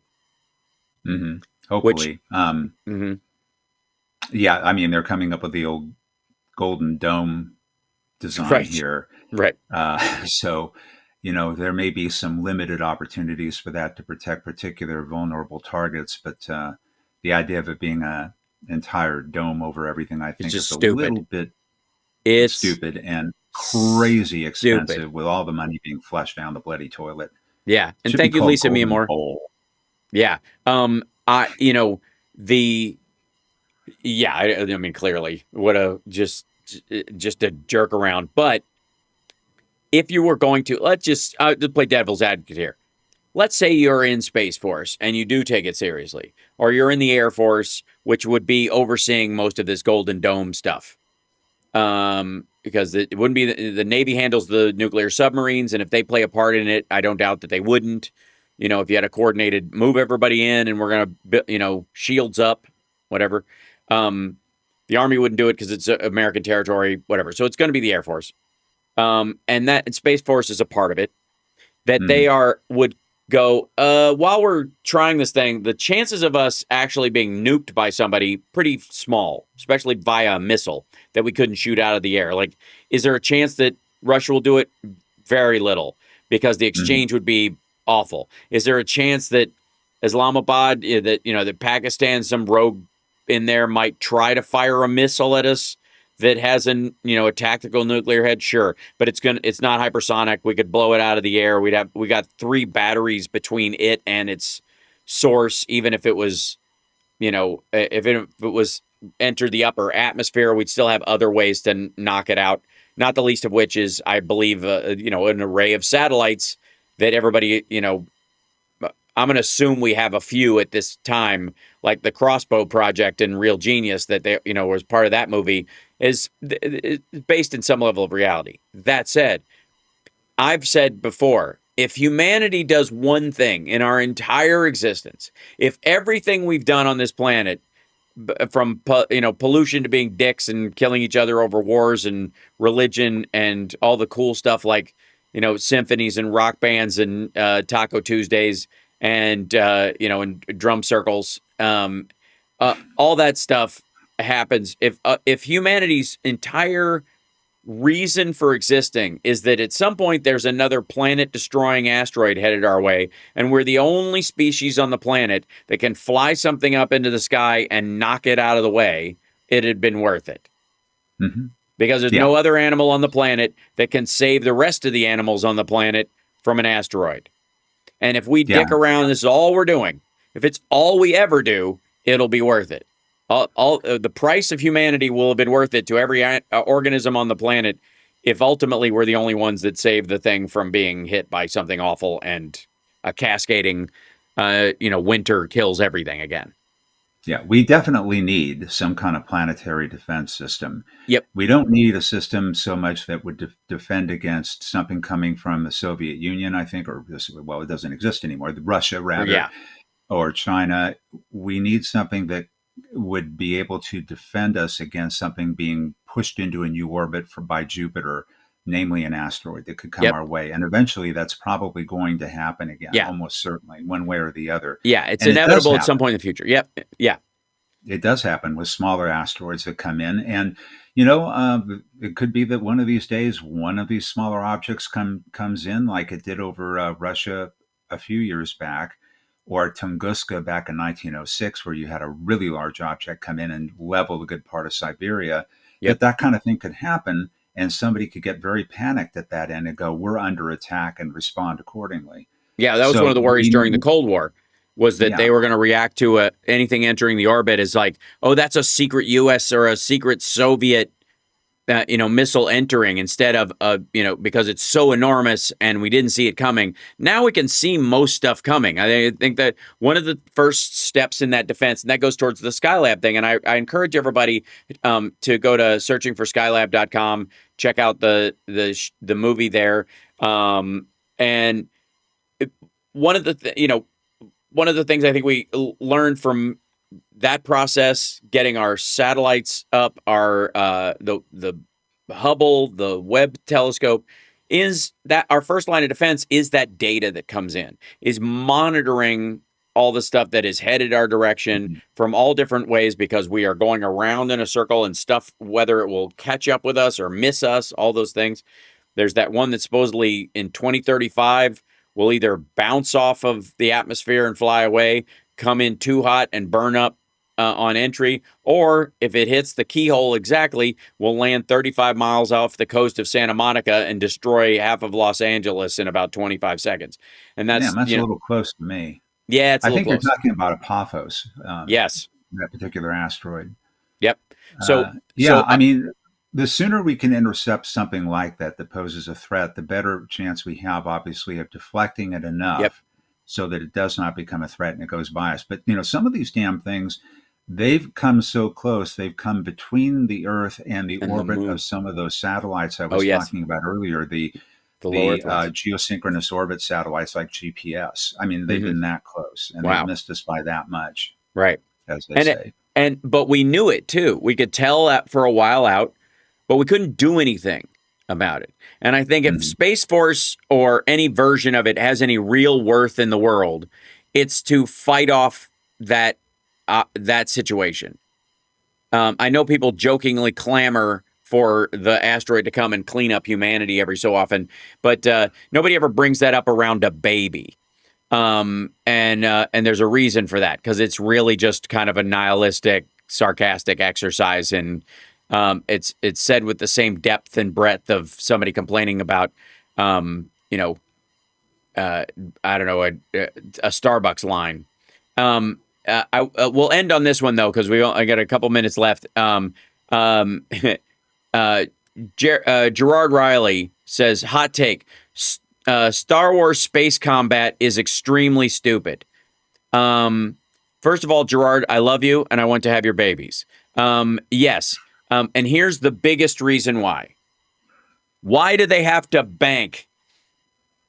It's actually easier on the human form if you just cut engines and flopped around and then went back in the other direction. But the idea that you're trying to like pull up Porkins kind of idea is very atmospheric flying and is nothing like what goes on in space.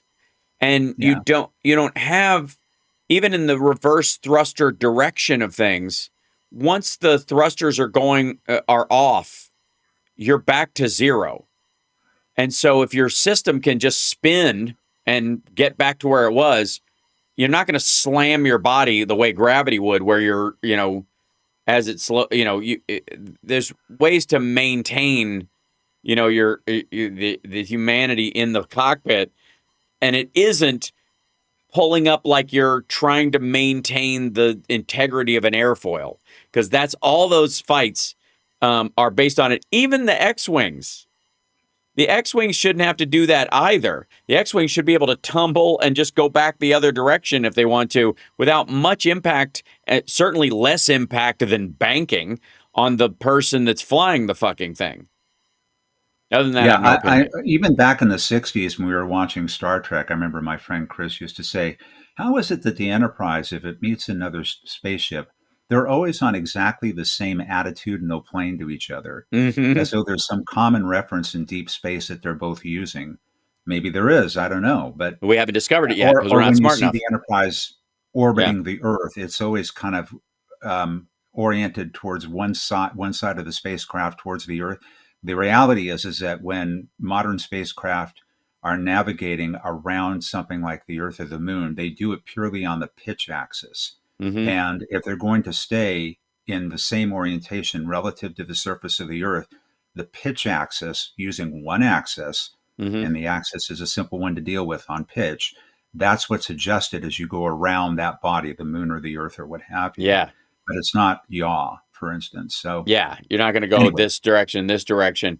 More than likely, if you was parked off of it, it would be kind of like if this is the Earth, it would be kind of like planar to it, upside down, perhaps, with the viewing port on the top of it facing Earth. Like you could that's just what kind of, Apollo did when it yeah, first went into a parking orbit. That's y- exactly what it did. yeah, you just tip down and just follow around that way, and so you could see it out the window going all the way around. But Exactly. nobody on the ship would know the difference because they have artificial gravity, which is another conversation for another time. Which Mhm. is a giant magnet, I guess, is how they control people's gravity in this thing. That's the I wouldn't think so, because that's a no. different force of nature than It gravity. totally is. I'm just saying, like nobody can really tell what the root of it is. I mean, it certainly makes things easier, and maybe we'll figure it out one day. Obviously, if we ever get a grip on, no pun intended, on gravitons, to the point where we can do that, that means we've eliminated friction, and that that's my back goes back to my hoverboard fallacy, which is if you have this tech, then you have all the other tech that led up to it. Not And if friction you with the have, air, though. huh? If you're on Earth, you're not eliminating friction with the air. No, that's a matter of speed as opposed to just weight and distance. So let's say trucking, sure they would go at a limited speed, but you want that around humans anyways. You wouldn't want something, bullet train speed on roads and that kind of stuff all the time, but you wouldn't need tire friction anymore. You'd have something that pushed back on gravity just enough to keep you off the weight of the earth so that you could push whatever you're doing with so little energy, and you could engage friction as a braking mechanism, but you wouldn't need to propel yourself hardly at all. So that Yeah, you have saves to you find all the fuel. a way to somehow negate mass to do that, because mass doesn't change regardless of gravity. Right. Well, and then again, you're going to manipulate gravity at that point. So at that point, you could, I guess, it'd just be a matter of energy output from whatever that device is, and if they have enough. Mhm. If you can do it on a ship that big where everybody can walk around as if they're at Earth gravity, you've obviously figured that out, is my point. You know what I mean? Right. And so in all these situations, whenever they have an advance in a technology, what was one of the I recently watched a movie about, it was Westworld. I was watching part of Westworld. Have you watched Westworld at all? The original one? No, Or, the series. yeah, we did watch it. Yeah. Okay. The most recent one with Jesse from Breaking Bad in it and all that. I don't know if Okay. you've Aaron seen Paul. yeah. One of the elements of it is the first time I've seen a regular robot in the rest of what they do. So they have like construction robots and all kinds of stuff walking around doing something. Not a lot of them. And the streets are incredibly barren, very like fewer and fewer people, whatever. In this storyline, it doesn't quite matter. But at one point, one of the Westworld replicant style robots wakes up another robot and controls them, kind of gets them to do a task for them. But it can only do limited tasks. So it basically walks up to some people and then they're able to push it off a building. But it can't do much. But it's still there. And the point I would make is that if you are anywhere near a replicant style amusement park that people can go, that means everybody has a robot.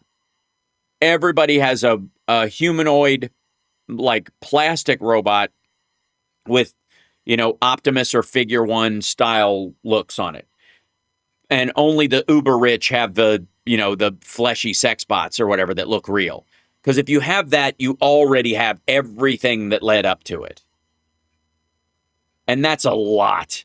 Like, it takes Mhm. so much to get a robot that would pass for human that you would look at all the technology we have at like CES right now and all the things that have branched off. Some fail, some continue, some devices end up with us, and some, fall into the 2XL, memory hole.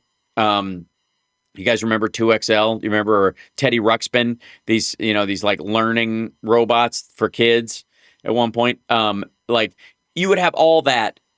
But like Teddy Ruxpin would have to be like Ted before you would have robots that have flesh that is very similar to humans. where you'd have replicant-ish kind of robots. Mhm. And so that's always the issue that I run into with sci-fi.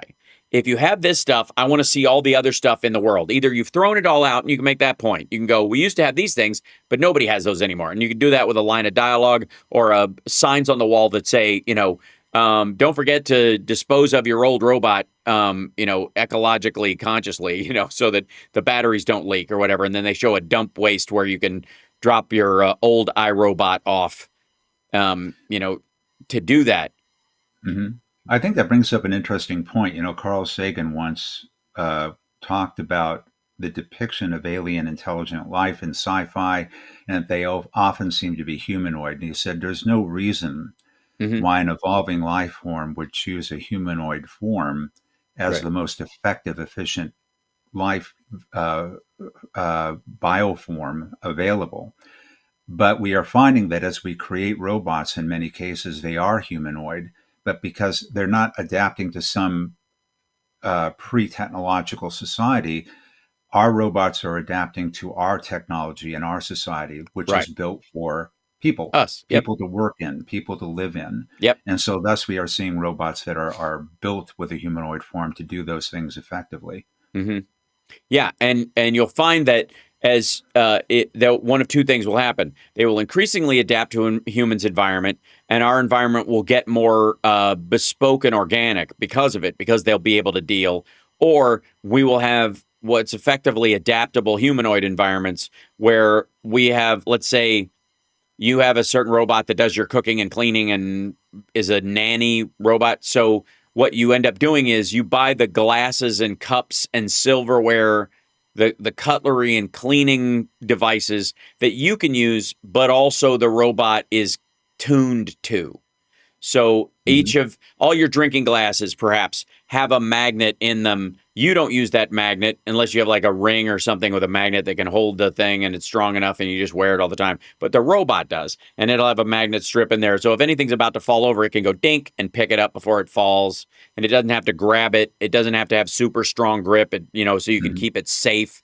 And so you can beat the shit out of it if it tries to kill you. Those limits that we'll want will also have a cost in terms of interaction with us. That you're going to have, it's going to have to be able to walk stairs and different kinds of stairs. Because nobody's going to want to adapt their house to have a dumbwaiter for their robot necessarily. Some people will, not everybody. Anyways, Carl, I appreciate you sticking around with me after this one, but Sure. I really do think like we are entering into an era where, especially those of us that are big fans of NASA, are going to watch, oddly enough, even in spite of everything, because of Musk's fixation on Mars, NASA has been salvaged from what would be a normal Trump Republican cutting spree. And that is one of the silver linings in this, is that his fixation on it alone just lets them leave it alone. It hasn't worked with electric car mandates and subsidies, but in the case of like space, I think it's safe for the time being. The question is, will the weaponization of it outrun the regular order benefit of humanity thing? And that's sort of we're in a wait and see with that, depending on whether people show up and vote or not next time. Well, of course, what they're proposing doing is eviscerating science research out of NASA and cutting their budget by a good 20%, which Right. was not adequate to begin with, really. Right. So, yeah, here we are. Mm-hmm.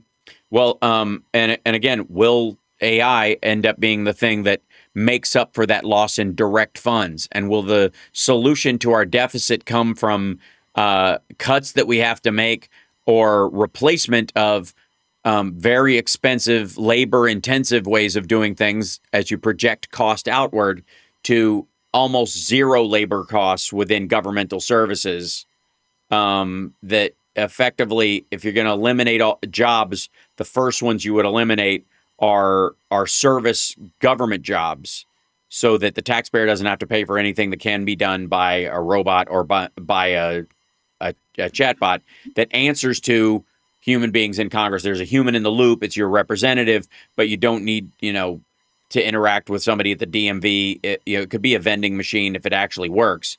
if they're just scanning you and taking your details anyways, what's the difference?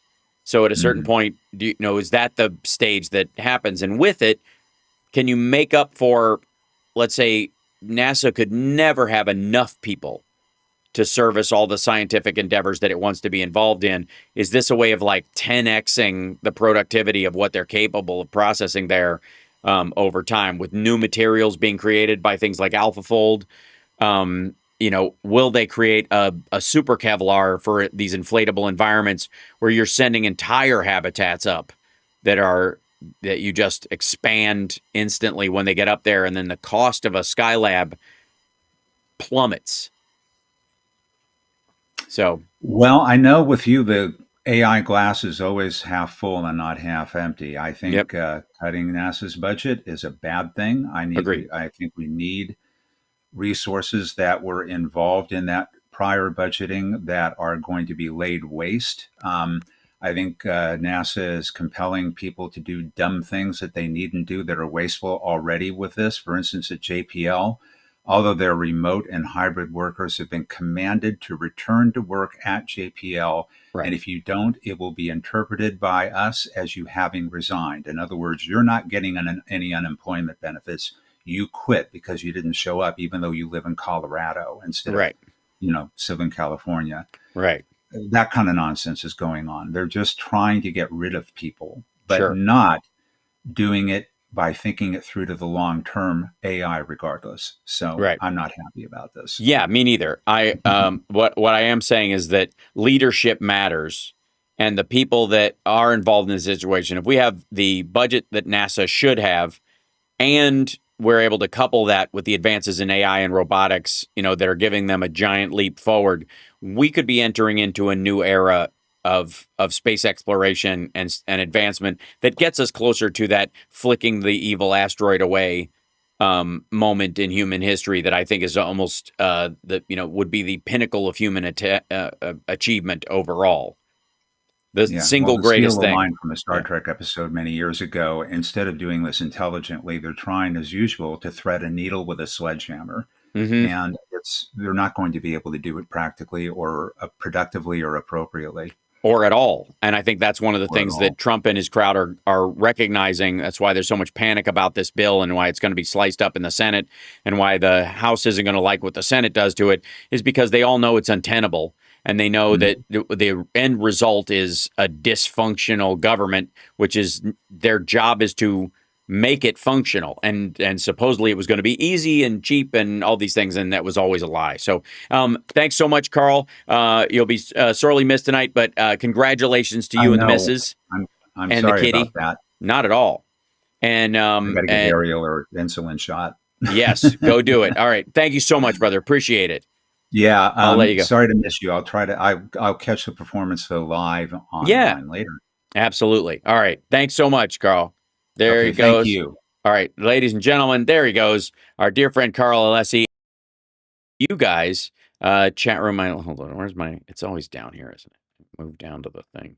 Where's the thingy thing? Me in the chat. There it is. Hello.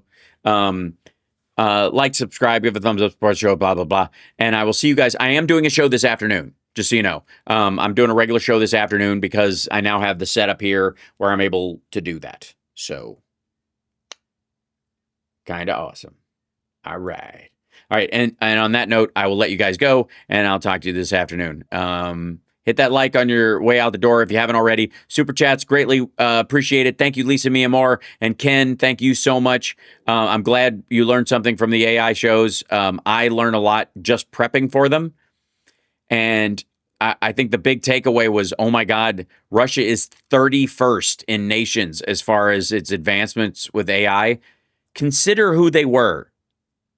Consider, I mean, technologically. Also, I personally don't buy the idea that that China is anywhere near second in this. I think they're arguably the Netherlands and a couple other countries are actually much farther ahead and aligned with our AI companies already. And in partnership, they're almost like they get usurped by this understanding that they are American companies when really they're, in some cases split with these Northern European countries. So the EU has amassed, maybe waters it down because Romania and Hungary aren't going to be doing anything anytime soon. But Sweden and Norway and Finland and a lot of the smarter, more advanced NATO countries are definitely pushing ahead with it. So I'm just fascinated by the idea that a country can fall so far so fast just because they're so fixated on the violent aspects of life. That Russia is so fixated on being a tough guy that they waste all the intellectual capital that they have. It makes no sense. Anyways, you guys are awesome. I will see you guys later on. Take care of yourself and take care of somebody else. And I'll see you tonight, this afternoon. Okay.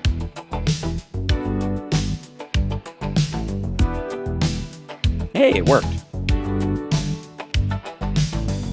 Look out.